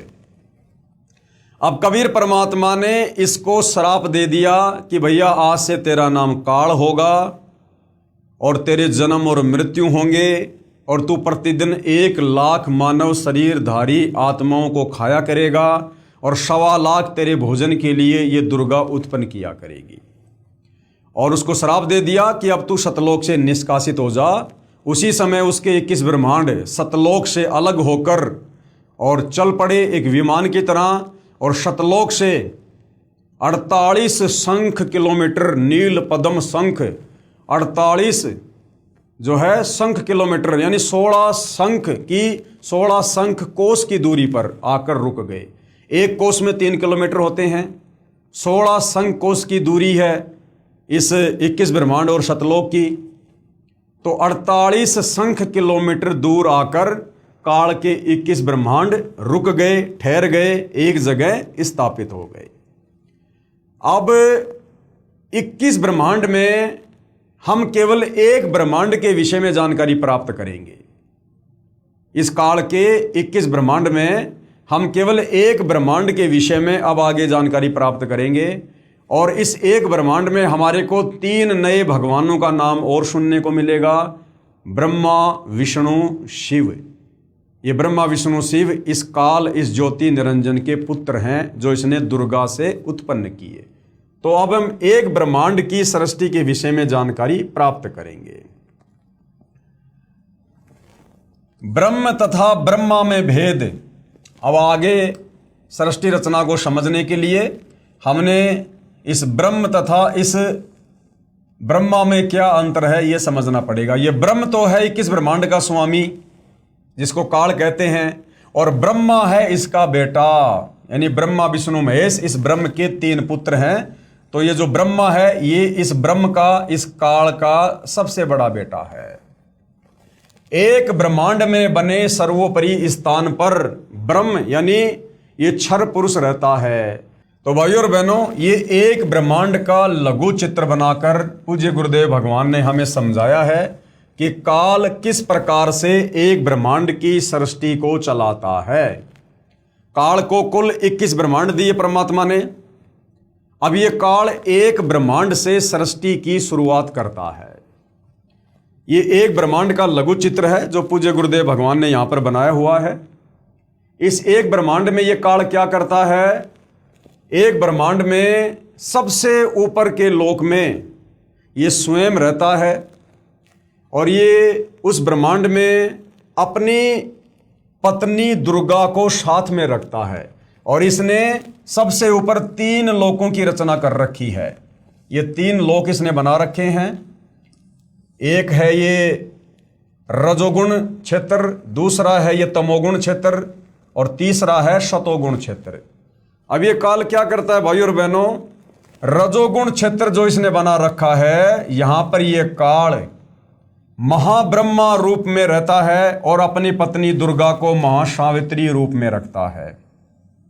ये काल ही अपना एक रूप बनाता है महाब्रह्मा और अपनी पत्नी दुर्गा का महासावित्री रूप बनाता है, और ये दोनों यहाँ पर एक ब्रह्मांड में पति पत्नी रूप में रहते हैं और शारीरिक संबंध बनाकर ये जो संतान उत्पन्न करते हैं इस रजोगुण क्षेत्र में, वो भी रजोगुण युक्त हो जाता है, जिसका नाम ये ब्रह्मा रखते हैं। फिर दूसरी जगह है ये तमोगुण क्षेत्र। इस तमोगुण क्षेत्र में ये काल महाशिव रूप बनाकर रहता है और अपनी पत्नी दुर्गा को महापार्वती रूप में रखता है, और यहां पर ये शारीरिक संबंध बनाकर जो संतान उत्पत्ति करते हैं उसका नाम ये शिव रखते हैं, और वो बेटा तमोगुण युक्त हो जाता है, तमोगुण युक्त। तीसरा क्षेत्र है शतोगुण प्रधान क्षेत्र। इस शतोगुण प्रधान क्षेत्र में ये काल महाविष्णु रूप बना के रहता है, अपनी पत्नी दुर्गा को महालक्ष्मी रूप में रखता है, और यहाँ पर शारीरिक संबंध बनाकर जो संतान ये उत्पन्न करते हैं वो शतोगुण प्रधान हो जाता है, जिसका नाम ये विष्णु रखते हैं। अर्थात एक ब्रह्मांड में ये काल और दुर्गा तीन पुत्रों की उत्पत्ति करते हैं, ब्रह्मा विष्णु महेश की, अपनी सृष्टि को चलाने के लिए। और इसी एक ब्रह्मांड में जो कबीर परमात्मा जी हैं वो भी गुप्त रूप में अपना एक लोक बनाकर रखते हैं, जिसको मिनी सतलोक कहते हैं, जिसके विषय में इस काल को जानकारी नहीं होती है। और फिर इसी एक ब्रह्मांड में नीचे भाइयों और बहनों ये दुर्गा जी का लोक है, जहां पर ये शेरा वाली रहती है, ये दुर्गा का लोक है। और फिर इसी एक ब्रह्मांड में यहां पर ये सप्तपुरी बनी हुई हैं, ये धर्मराय का लोक है, जहां बैठकर सभी जीवों का वो लेखा जोखा करता है। और इसी एक ब्रह्मांड में इस काल में हमें धोखा देने के लिए ये नकली अनामी लोक बना रखा है, नकली अगम लोक बना रखा है, नकली अलख लोक बना रखा है और नकली शतलोक बना रखा है। फिर ये बहुत बड़ा एक समुद्र है, मीठे जल का समुद्र है ये बहुत बड़ा। फिर इसने यहाँ पर एक महास्वर्ग बना रखा है, और नीचे फिर जो बच्चे इसने इन तीनों जगहों पर रहकर जो इसने पैदा किए थे दुर्गा के साथ, उन तीनों बेटों को ब्रह्मा विष्णु महेश को फिर इसने एक एक लोक दे रखा है। ये विष्णु जी का लोक है, ये श्री ब्रह्मा जी का लोक है, और ये श्री शिव जी का लोक है। और ये जो है ये स्वर्ग है, ये नरक है।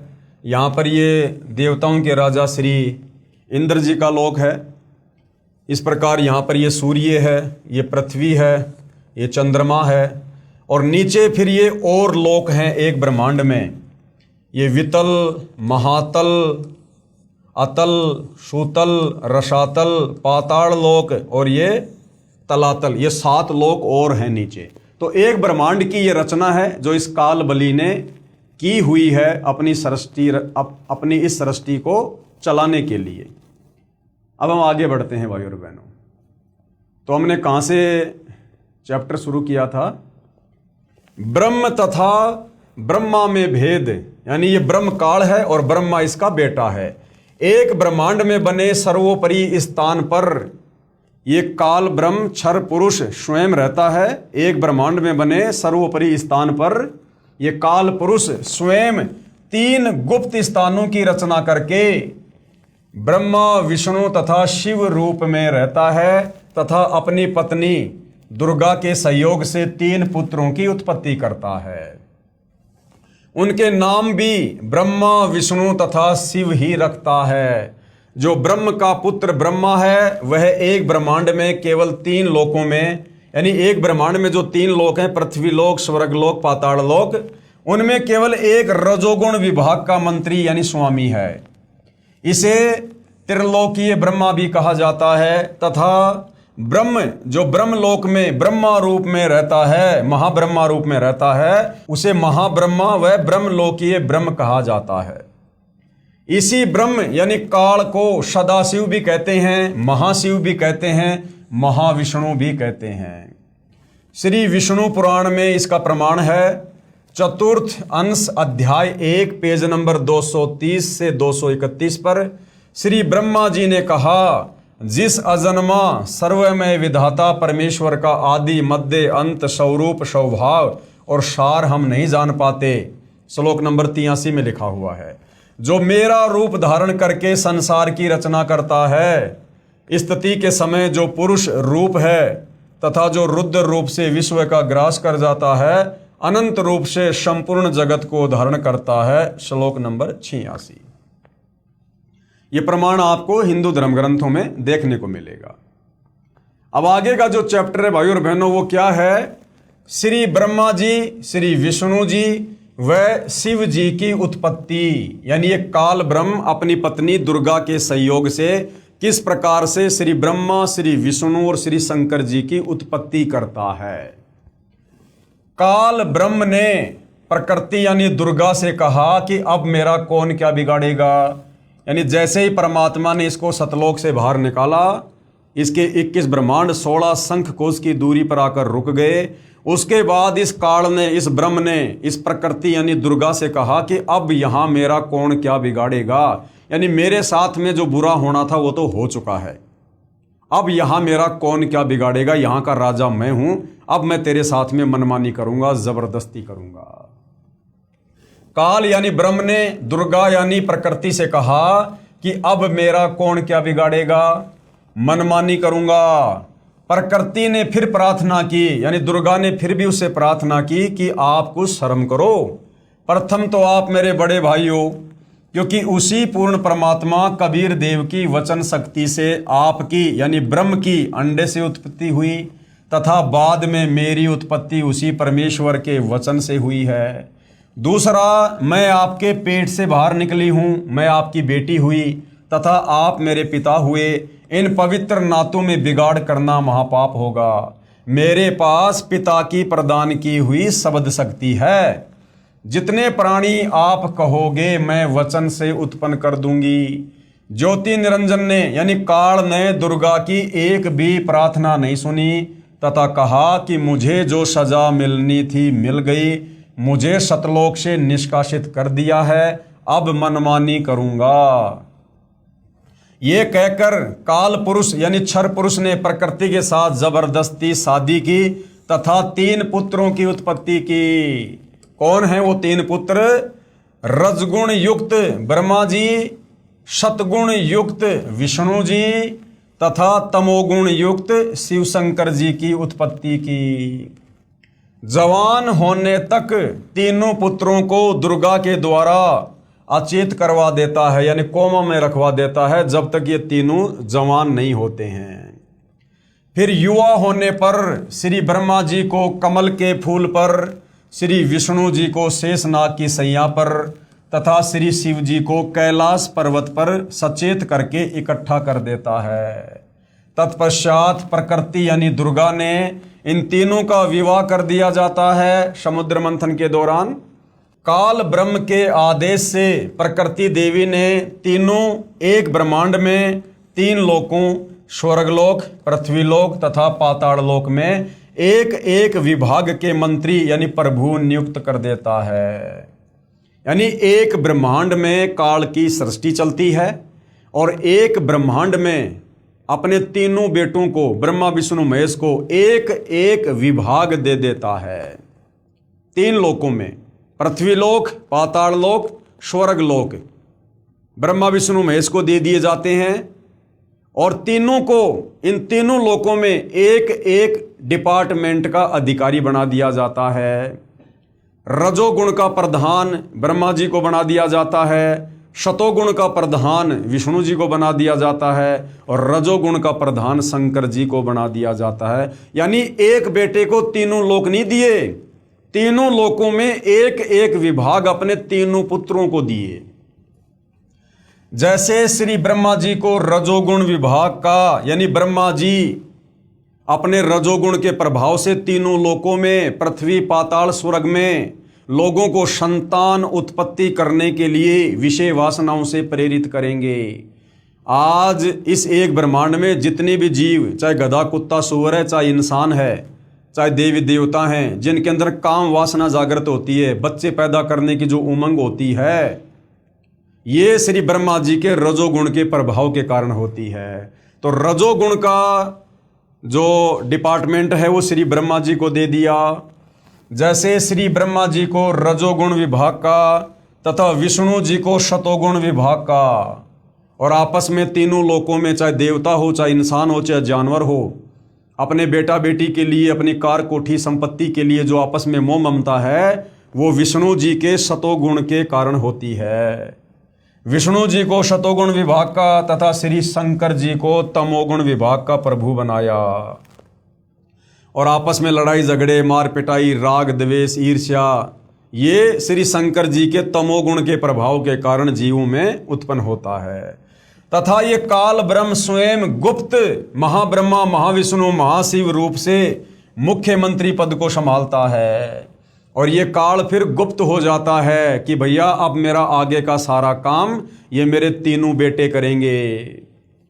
एक ब्रह्मांड में एक ब्रह्मलोक की रचना की है इस काल ने। एक ब्रह्मांड में सबसे ऊपरी क्षेत्र में एक ब्रह्मलोक की रचना कर रखी है, जहां पर ये अकेला रहता है, जहां इसने तपतशिला बना रखी है, जहां पर ये जीवों के सूक्ष्म शरीर को भून भून के वासना निकाल के खाता है, जो इसको श्राप लगा हुआ है। उसी में गुप्त स्थान बनाए हैं। उसी ब्रह्मलोक में इसने 3 गुप्त स्थान बनाए हैं। एक रजोगुण प्रधान स्थान है, जहां पर ये ब्रह्म यानी काल स्वयं महाब्रह्मा यानी मुख्यमंत्री रूप में रहता है, तथा अपनी पत्नी दुर्गा को महासावित्री रूप में रखता है। इन दोनों के सहयोग से यानी शारीरिक संबंध से जो पुत्र इस स्थान पर उत्पन्न होता है, वह स्वतः ही रजोगुणी बन जाता है, क्योंकि ये रजोगुण प्रधान क्षेत्र है। तो यहां पर जो बच्चा ये दोनों मिलकर पैदा करते हैं, वो ऑटोमेटिक रजोगुणी बन जाता है। दूसरा स्थान है शतोगुण प्रधान स्थान। वहां पर ये क्षर पुरुष यानी काल स्वयं महाविष्णु रूप बनाकर रहता है, तथा अपनी पत्नी दुर्गा को महालक्ष्मी रूप में रखकर जो पुत्र उत्पन्न करता है, उसका नाम विष्णु रखता है। वह बालक शतोगुण युक्त हो जाता है। तथा तीसरा, इसी काल ने वहीं पर एक तमोगुण प्रधान क्षेत्र बनाया है। उसमें यह स्वयं सदाशिव रूप बनाकर रहता है, महाशिव रूप बनाकर रहता है, तथा अपनी पत्नी दुर्गा को महापार्वती रूप में रखता है। इन दोनों के पति पत्नी व्यवहार से जो पुत्र उत्पन्न होता है, उसका नाम शिव रख देते हैं, शंकर जी रख देते हैं, तथा तमोगुण युक्त कर देते हैं। इसके प्रमाण के लिए देखिए पवित्र श्री शिव महापुराण विद्वेश्वर संहिता पेज नंबर 24 और 26, जिसमें ब्रह्मा, विष्णु, रुद्र तथा महेश्वर से अन्य सदाशिव है, तथा रुद्र संहिता अध्याय 6, 7, 9 पेज नंबर 100 से 105 तथा 110 पर अनुवाद करता है श्री हनुमान प्रसाद पोदार, गीता प्रेस गोरखपुर से प्रकाशित, तथा श्री मददेवी महापुराण तीसरा स्कंद अध्याय 1 से 5 पेज नंबर 114 से 123 तक, गीता प्रेस गोरखपुर से प्रकाशित। अनुवादक हैं श्री हनुमान प्रसाद पोदार, चिमनलाल गोस्वामी। अब भाई और बहनों, जो सृष्टि रचना आप जी को यहां पर बताई जा रही है, अब इस सृष्टि रचना में बताई गई ये बातें कि ये काल ब्रह्म एक ब्रह्मांड में सबसे ऊपरी क्षेत्र पर ब्रह्मलोक में रहता है, और वहां इसने 3 गुप्त स्थान बना रखे हैं। जब इसने संतान उत्पत्ति करनी होती है, तो जो 3 प्रधान क्षेत्र इसने बना रखे हैं, एक रजोगुण प्रधान क्षेत्र, दूसरा सतोगुण प्रधान क्षेत्र, तीसरा तमोगुण प्रधान क्षेत्र। जब ये काल ब्रह्म संतान उत्पत्ति करता है, तो सर्वप्रथम ये रजोगुण प्रधान क्षेत्र में जाता है। वहां पर ये महा ब्रह्मा रूप धारण करता है, और अपनी पत्नी दुर्गा को मां सावित्री रूप में रखता है, और पति पत्नी व्यवहार करके जो संतान ये उत्पन्न करते हैं, उससे एक रजोगुणी पुत्र उत्पन्न होता है, जिसका नाम ये ब्रह्मा रखते हैं। इसी प्रकार शतोगुण प्रधान क्षेत्र में जाकर ये जो बच्चा उत्पन्न करते हैं, वो शतोगुणी हो जाता है, और तमोगुणी प्रधान क्षेत्र में जाकर जो ये संतान उत्पत्ति करते हैं वो तमोगुणी हो जाता है। यानी ब्रह्मा विष्णु महेश की इस प्रकार से उत्पत्ति होती है। तो ब्रह्मा विष्णु महेश से न्यारा रहता है ये उन प्रधान क्षेत्रों में, जिसको हमारे शास्त्रों में सदाशिव भी कहा है, महाशिव भी कहा है। अब इसका प्रमाण हमारे हिंदू धर्म ग्रंथों में कहाँ है? इसके लिए भाई और बहनों छोटा सा सत्संग परम पूज्य परमेश्वर सतगुरु रामपाल जी के मुख कमल से सुनिएगा। एक बार श्री ब्रह्मा जी और श्री विष्णु जी का आपस में झगड़ा हो गया, युद्ध हो गया। किस बात पे? ब्रह्मा जी कहता मैं तेरा पिता, विष्णु जी कहता मैं तेरा बाप। लट्ठम लट्ठा युद्ध हो गया शुरू। तो इस काल ने, इनके पिता ने, जो कहता मैं इनसे अलग रहता हूं, ये गुप्त रहता है, इसने ऊपर से एक स्तंभ छोड़ दिया, पिलर, लिंग पिलर का सफेद, इनके दोनों के बीच में खड़ा कर दिया एकदम, और बहुत लंबा चौड़ा, ऊपर तक लंबाई बहुत ज्यादा उसकी। इन्हें युद्ध बंद कर दिया, उसका और छोर खोजन में लग गए। फिर ये स्वयं आ गया अपने पुत्र शिव का रूप धारण करके, शिव रूप में। फिर इनको ज्ञान देने लगा। तो क्या बताता देखिएगा, ये शिव पुराण विद्वेश्वर संहिता और संक्षिप्त शिव पुराण 24 पृष्ठ पर ये देखिएगा। इनका बीच में जो स्तंभ खड़ा किया उसने, ये चित्र बना रखा है ब्रह्मा और विष्णु जी के बीच। फिर इनके बाद ये आ गया, प्रकट हो गया, इनसे बातें करने लगा। यहाँ पर 25 पृष्ठ पे ब्रह्मा और विष्णु ने पूछा, प्रभु सृष्टि आदि 5 कृत्यों के लक्षण क्या है, यह हम दोनों को बताइए। भगवान शिव बोले, युग काल आ गया शिव रूप में, अपने पुत्र के रूप में। मेरे कर्तव्यों को समझना अत्यंत गहन है, तथापि मैं कृपा पूर्वक तुम्हें उनके विषय में बता रहा हूं। यहां देखना, अब 26 पृष्ठ पे ये क्या कहता है, पुत्रो तुम दोनों ने तपस्या करके प्रसन्न हुए मुझ परमेश्वर से सृष्टि तथा सतिथि नामक 2 कृत प्राप्त किए। ये तो दोनों हो गए, ब्रह्मा और विष्णु। फिर ये दोनों तुम्हें बहुत प्रिय हैं। इसी प्रकार मेरी विभूति स्वरूप रुद्र और महेश्वर ने, ये ने है मैंने, 2 अन्य उत्तम कर संहार और तिरोभाव मुझसे प्राप्त किए। अब से 2 गया, 2 थे ब्रह्मा विष्णु और 2 ये शंकर रुद्र और महेश्वर। 5वां यू बोलनिया जो शिव पुराण बोल रहा है। तो इससे क्या हो गया कि ये इनसे अलग है। ब्रह्मा विष्णु महेश, ये तीनों देवताओं में गुण है, ये इनसे न्यारा है। हो गया शिव पुराण से सिद्ध। यू 5वां अलग से है इनका पिता, चौथा। तो भाई और बहनों, आप जियों ने ये प्रमाण देख लिया है कि ब्रह्मा विष्णु महेश से न्यारा इनका पिता है ये काल ब्रह्म, जिसको सदाशिव भी कहते हैं, महाशिव भी कहते हैं।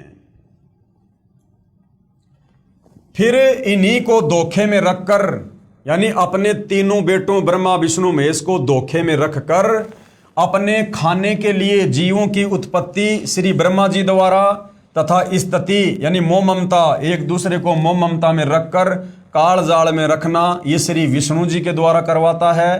तथा संहार, क्योंकि काल पुरुष को श्रापवश 1 लाख मानव शरीरधारी प्राणियों के सूक्ष्म शरीर से निकला मैल निकाल कर खाना होता है। उसके लिए 21वें ब्रह्मांड में एक तपतशिला है जो स्वतः गर्म रहती है, उस पर गर्म करके मैल पिघला कर खाता है। जीव मरते नहीं परंतु कष्ट असहनीय होता है। फिर प्राणियों को कर्म आधार पर अन्य शरीर प्रदान करता है, श्री शिव जी द्वारा करवाता है।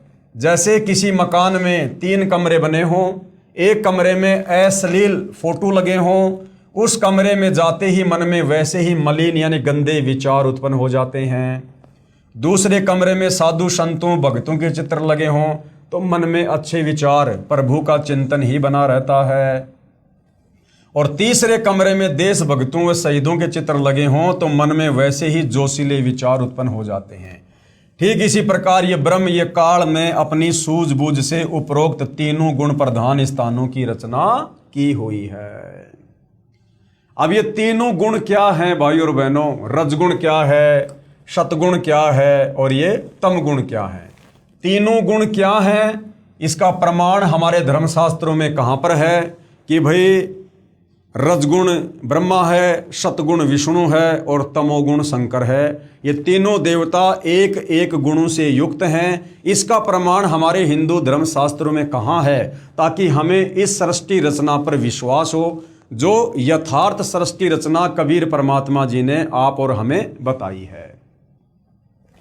तीनों गुण, रजगुण ब्रह्मा जी, सतगुण विष्णु जी, तमगुण शिव जी हैं। ब्रह्म यानी काल तथा प्रकृति, जिसको दुर्गा भी कहते हैं, इनसे उत्पन्न हुए हैं तथा ये तीनों देवता नाशवान हैं, इनका जन्म और मरण होता है। इसका प्रमाण कहां पर है? गीता प्रेस गोरखपुर से प्रकाशित श्री शिव महापुराण, जिसके संपादक हैं श्री हनुमान प्रसाद पोदार, पेज नंबर 24 से 26, विद्वेश्वर संहिता तथा पेज नंबर 110, अध्याय 9 रुद्र संहिता। इस प्रकार ब्रह्मा विष्णु तथा शिव तीनों देवताओं में गुण है, परंतु शिव यानी ये ब्रह्म काल, ये गुणातीत है। यानी इसने तीनों गुण अपने तीनों पुत्रों के अंदर डाल दिए और ये खुद इनसे अलग रहता है, इसलिए इसको गुणातीत कहते हैं। तो भाइयों और बहनों, इसका जो प्रमाण है कि तीनों गुण क्या हैं, ये जब तक आप देखेंगे नहीं आपको विश्वास नहीं होगा। तो हमारे हिंदू धर्म ग्रंथों में ये सारा प्रमाण है। तो आप जी परम पूज्य परमेश्वर सतगुरु रामपाल जी के मुख कमल से सुनिएगा और देखिएगा, ताकि आपको सृष्टि रचना पर विश्वास हो सके। सुनिएगा। अपने सदग्रंथों में श्री शिव पुराण गीता प्रेस गोरखपुर से प्रकाशित है। इसके संपादक कौन है? हनुमान प्रसाद पोदार।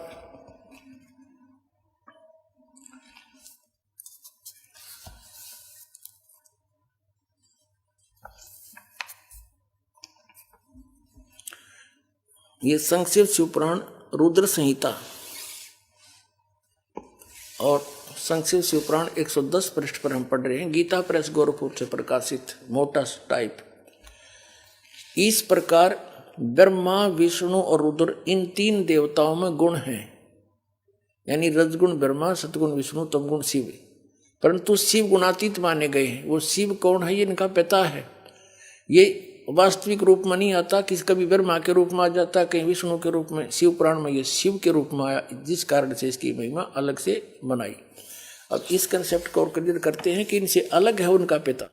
उसके बाद भाइयों और बहनों, दूसरा प्रमाण गीता प्रेस गोरखपुर से प्रकाशित श्रीमद देवी भागवत पुराण, जिसके संपादक है श्री हनुमान प्रसाद पोदार, चिमनलाल गोस्वामी। इसका तीसरा स्कंद है, अध्याय 5 है, पेज नंबर 123 है। इसमें भगवान विष्णु ने दुर्गा की स्तुति की और कहा कि मैं विष्णु, ब्रह्मा तथा शंकर तुम्हारी कृपा से विद्यमान हैं, कि हम तो आप दुर्गा माता की कृपा से विद्यमान हैं तीनों देवता। हमारा तो आविर्भाव यानी जन्म होता है तथा तिरोभाव यानी मृत्यु होती है। ब्रह्मा विष्णु महेश अपनी माता दुर्गा से कह रहे हैं कि हम तो तुम्हारे से उत्पन्न हैं और हमारा तो जन्म और मृत्यु होती है। हम नित्य यानी अविनाशी नहीं है, तुम ही नित्य हो। यानी जितना ज्ञान ब्रह्मा विष्णु महेश को है, उस आधार से वो कह रहे हैं कि तुम ही नित्य हो, अविनाशी हो, जगत जननी हो, प्रकृति और सनातनी देवी हो। तब भगवान शंकर ने कहा, यदि भगवान ब्रह्मा तथा भगवान विष्णु तुम्ही से उत्पन्न हुए हैं, तो उसके बाद उत्पन्न होने वाला मैं तमोगुणी लीला करने वाला शंकर क्या तुम्हारी संतान नहीं हुआ? अर्थात मुझे भी उत्पन्न करने वाली तुम ही हो। इस संसार की सृष्टि स्थिति संहार में तुम्हारे गुण सदा सर्वदा हैं। इन्हीं तीनों गुणों से उत्पन्न हम ब्रह्मा विष्णु तथा शंकर नियमानुसार कार्य में तत्पर रहते हैं। अब भाइयों और बहनों, इसका प्रमाण हमारे धर्मशास्त्र में है, जिसका रेफरेंस आपको यहां पर दिया गया है। गीता प्रेस गोरखपुर से प्रकाशित श्रीमद देवी भागवत पुराण, इसमें साफ साफ लिखा हुआ है, ये तीनों देवता ब्रह्मा विष्णु महेश दुर्गा को अपनी माताजी कह रहे हैं और कह रहे हैं कि हम तो तुम्हारी आज्ञा से, तुम्हारी शक्ति से ये सारा कार्य कर रहे हैं और हम नित्य नहीं है, अविनाशी नहीं है, हमारा तो जन्म और मरण होता है। तो भाई और बहनों, एक बार ये प्रमाण भी आप जी पूज्य गुरुदेव सतगुरु रामपाल जी के मुख कमल से सुन लीजिएगा।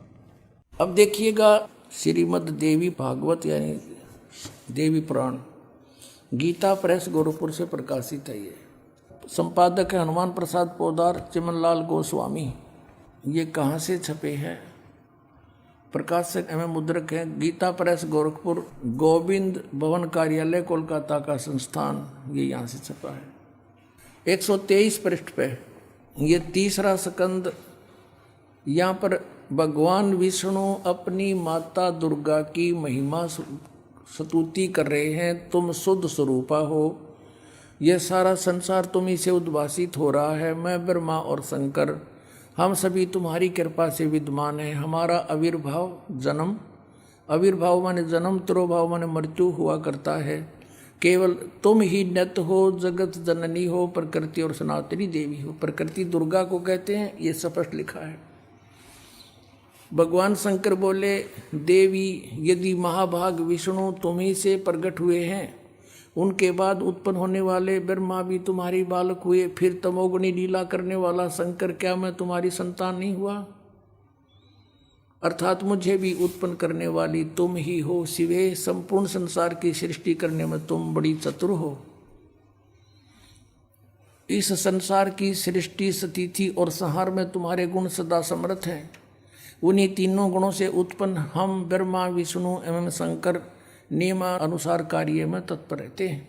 तो भाइयों और बहनों, ये आपने देख लिया है सारा प्रमाण, जिसमें कहा गया है कि हे मात, ब्रह्मा, मैं तथा शिव, यानी विष्णु अपनी माता की स्तुति कर रहा है दुर्गा की, और कह रहा है कि हे माता, ब्रह्मा, मैं यानी विष्णु तथा शिव तुम्हारे ही प्रभाव से जन्मवान हैं। हम नित्य नहीं है, यानी अविनाशी नहीं है, अर्थात हम अविनाशी नहीं है।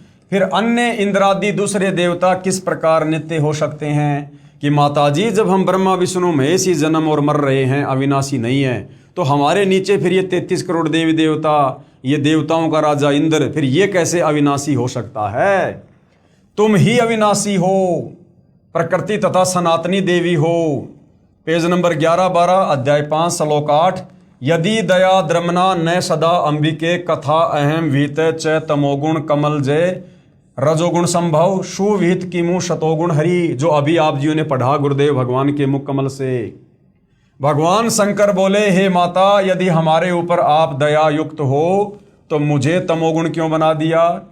और कमल से उत्पन्न ब्रह्मा को रजोगुण किस लिए बनाया? तथा विष्णु को शतोगुण क्यों बना दिया? अर्थात हम तीनों देवताओं को एक एक गुण युक्त करके हमें भयंकर रोगी क्यों बना दिया? हमें ऐसे भयंकर कार्य में क्यों लगा दिया? यदि आप वास्तव में हमारे ऊपर प्रसन्न हो तो। अर्थात जीवों के जन्म मरण रूपी दुष्कर्म में क्यों लगाया? लेकिन भाई और बहनों, दुर्गा की मजबूरी हो गई, क्योंकि दुर्गा ने सतलोक में गलती की। अपने परमपिता परमात्मा से आस्था हटाकर इस काल पर आस्था लगा ली जब ये तप कर रहा था, और सबसे पहले इसने हाथ खड़ा कर दिया 21 ब्रह्मांड में आने के लिए। और उसके बाद काल अब इसका मिसयूज कर रहा है अपने भोजन के लिए। इस काल ने दुर्गा को डरा रखा है, यदि तूने मेरे विषय में अगर जानकारी मेरे तीनों पुत्रों को दे दी तो मेरे से बुरा कोई नहीं। तो अब ये दुर्गा भी डरती हुई अपने तीनों पुत्रों को कुछ नहीं बताती है। इसलिए दुर्गा की मजबूरी हो गई अपने तीनों बच्चों को सृष्टि रचना के विषय में जो है अंधकार में रखने की। तो ये तीनों देवता कह रहे हैं कि माता जी, यदि आप हमारी माँ हो, हमारे ऊपर प्रसन्न हो, आप हमसे प्यार करती हो, तो हमें एक एक गुण युक्त करके, यानी ब्रह्मा जी को रजोगुणी बना दिया, विष्णु जी को शतोगुणी बना दिया, शंकर को तमोगुणी बना दिया, हमें ऐसे भयंकर कार्य में क्यों लगा दिया यदि आप हमसे प्रेम करती हो तो। लेकिन भाई और बहनों, दुर्गा की मजबूरी, अगर काल की आज्ञा ना माने तो फिर काल इसको भी चैन से नहीं जीने दे। श्लोक नंबर 12 ये संस्कृत भाषा में लिखा हुआ है, इसका हिंदी अनुवाद है। अपने पति यानी पुरुष अर्थात काल भगवान के साथ सदा भोग विलास करती रहती हो, आपकी गति कोई नहीं जानता। निष्कर्ष, उपरोक्त प्रमाणों से प्रमाणित हुआ कि रजगुण ब्रह्मा, शतगुण विष्णु तथा तमगुण शिव है। ये तीनों नाशवान है, अर्थात जन्म और मरण में है तीनों देवता। और दुर्गा का पति ब्रह्म, जिसको काल कहते हैं, यह उसके साथ भोग विलास करता है। यह भी सिद्ध हुआ कि दुर्गा तथा ब्रह्म यानी काल भी साकार हैं, निराकार नहीं हैं।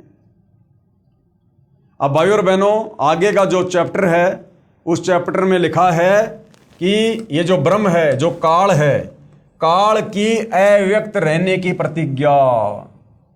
इस काल ने उसके बाद जब इसने दुर्गा के साथ में पति पत्नी व्यवहार करके अपने ऊपर के तीनों गुप्त स्थानों पर जब इसने 3 पुत्रों की उत्पत्ति कर दी, तीनों पुत्रों को एक एक गुण से युक्त कर दिया, उसके बाद भाई और बहनों इस काल ने अव्यक्त रहने की प्रतिज्ञा की। अव्यक्त यानी मैं किसी को कभी दर्शन नहीं दूंगा, अपने वास्तविक काल रूप में मैं किसी को दर्शन नहीं दूंगा। और दुर्गा को कह दिया, अब इन तीनों पुत्रों के माध्यम से तू सृष्टि का कार्यभार संभाल और मेरे लिए भोजन तैयार करवा। एक ब्रह्मांड की सृष्टि ये काल सिर्फ और सिर्फ अपने भोजन के लिए चला रहा है, केवल अपने भोजन के लिए, क्योंकि इसको परमात्मा कबीर जी ने सतलोक में श्राप दे दिया था कि तू रोजाना 1 लाख मानव शरीरधारी आत्माओं के सूक्ष्म शरीर से निकली गंध खाएगा। तो काल की मजबूरी हो गई और मजबूरी वश इसने दुर्गा से संयोग करके 3 पुत्रों की रचना की, ब्रह्मा विष्णु महेश की, और तीनों पुत्रों को एक एक गुण युक्त कर दिया। रजोगुण ब्रह्मा के माध्यम से जीवों की उत्पत्ति करवाता है, सतोगुण विष्णु के माध्यम से सबको मोह ममता में बांध के रखता है, और तमोगुण शंकर के तमोगुण प्रभाव से लोगों को संहार करवा के किसी भी कारण से, और फिर अपने ब्रह्मलोक में उनको तपस्या पर भून भून के खाता है। ये इसका सारा खेल है भाई और बहनों। और ये काल यहाँ कोई बिजनेस करने नहीं आया, कोई फैक्ट्री खोलने नहीं आया, कोई मौज मस्ती नहीं करने आया। शतलोक में जो गलती इसने तप करके की थी उसका कर्म दंड ये यहाँ भोग रहा है। और आप और हम तमाम आत्माओं ने इसके ऊपर आसक्ति दिखाकर अपने परमपिता परमात्मा कबीर साहिब के साथ जो धोखा किया था, हम भी उसका कर्म दंड यहाँ भोग रहे हैं। हम यहाँ पर जेल काट रहे हैं, जेल। तो अपने तीनों पुत्रों ब्रह्मा विष्णु महेश की उत्पत्ति दुर्गा के साथ में करके फिर इस काल ब्रह्म ने एक प्रतिज्ञा की कि अब मैं अपने वास्तविक काल रूप में किसी को दर्शन नहीं दूंगा। तो भाई और बहनों, उस काल ब्रह्म की जो प्रतिज्ञा है उसके विषय में हम नेक्स्ट वीडियो में जानकारी प्राप्त करेंगे। ये सृष्टि रचना है, इस सृष्टि रचना को हमने बहुत ही ध्यानपूर्वक सुनना है। ये कोई मनगढ़ंत कहानी नहीं है, बनावटी कथा नहीं है। अगर इस सृष्टि में कोई सत्य कथा है, अमर कथा है, सत्यनारायण कथा है, तो परमेश्वर रामपाल जी ने 5वें वेद सूक्ष्म वेद से निष्कर्ष निकालकर जो सृष्टि रचना पवित्र पुस्तक ज्ञान गंगा में डाली है, यही सत्य कथा है। और इस कथा को बार बार सुनने से, बार बार सुनने से, देखने से आप और हमें सर्व धर्म शास्त्रों से प्रमाण देख देख कर ये सत्य कथा हमें सत्य प्रतीत होने लगेगी। क्योंकि भाई और बहनों, ये काल का लोक है। यहाँ पर अगर झूठ को 100 बार बोल दिया जाए तो झूठ भी सत्य लगने लगती है, और सत्य तो सत्य होता ही है। सच को अगर बार बार सुना जाए तो सच अपनी ऐसी जगह बना लेगी जिसके ऊपर झूठ कभी अपना असर नहीं कर सकती। तो भाई और बहनों, मैं आपसे प्रार्थना करूंगा, इस पवित्र पुस्तक ज्ञान गंगा के माध्यम से जो आप सृष्टि रचना देख रहे हैं, समझ रहे हैं, साथ में आपके लिए बहुत ज़रूरी है कि आप YouTube पर जाकर सर्च करें सृष्टि रचना सतगुरु रामपाल जी। सतगुरु रामपाल जी के मुख कमल से इसी सृष्टि रचना को आप जी कम से कम 2-4 बार लगातार सुनिएगा। बार बार सुनने से, सारे प्रमाण देखने से आपको दृढ़ विश्वास हो जाएगा। उसके बाद आप आगे का अध्यात्म यानी जो ये आध्यात्मिक मार्ग है, भक्ति मार्ग है, आप इसको बखूबी समझ पाएंगे। तो आज के वीडियो में सृष्टि रचना के अंतर्गत हम केवल यहीं तक लेंगे। कल के वीडियो में गुरुदेव भगवान के आशीर्वाद से तीनों पुत्रों की उत्पत्ति करके फिर काल ने जो अपनी प्रतिज्ञा की थी अव्यक्त रहने की। अव्यक्त का मतलब होता है वो साकार है लेकिन किसी के सामने नहीं आता, उसको कहते हैं अव्यक्त। जैसे सूरज होता है, सूरज के आगे अगर बादल आ जाते हैं तो सूरज कुछ समय के लिए अव्यक्त हो जाता है, वो निराकार नहीं होता, वो अव्यक्त होता है क्योंकि उसके आगे बादल आ गए और जैसे बादल हट जाते हैं सूरज हमें दिखाई देता है। तो इसी प्रकार ये जो काल ब्रह्म है ये निराकार नहीं है, ये अव्यक्त रहता है। इसको डर है, यदि मेरे विषय में किसी को पता चल गया, यदि मेरे वास्तविक रूप को किसी ने देख लिया तो वो यहाँ पर जी नहीं सकता, यहाँ पर रह नहीं सकता वो। इसलिए काल की ये मजबूरी हो गई है अव्यक्त रहने की। तो क्या इसकी प्रतिज्ञा थी, क्यों इसने प्रतिज्ञा की, उसके बाद सारा काम ये किसके माध्यम से आगे संचालित करवा रहा है? ब्रह्मा विष्णु महेश को इसने केवल मोहरा बना रखा है, आप और हम सभी जीवों को अपने भोजन के लिए बलि का बकरा बना रखा है। तो आगे की सृष्टि रचना में हम विस्तार से जानकारी प्राप्त करेंगे। तब तक पूज्य गुरुदेव भगवान हम सबको आज्ञा दें, आशीर्वाद दें, सद्बुद्धि दें, हमारा मार्गदर्शन करें। बंदी छोड़ सतगुरु रामपाल जी परमेश्वर जी की जय हो।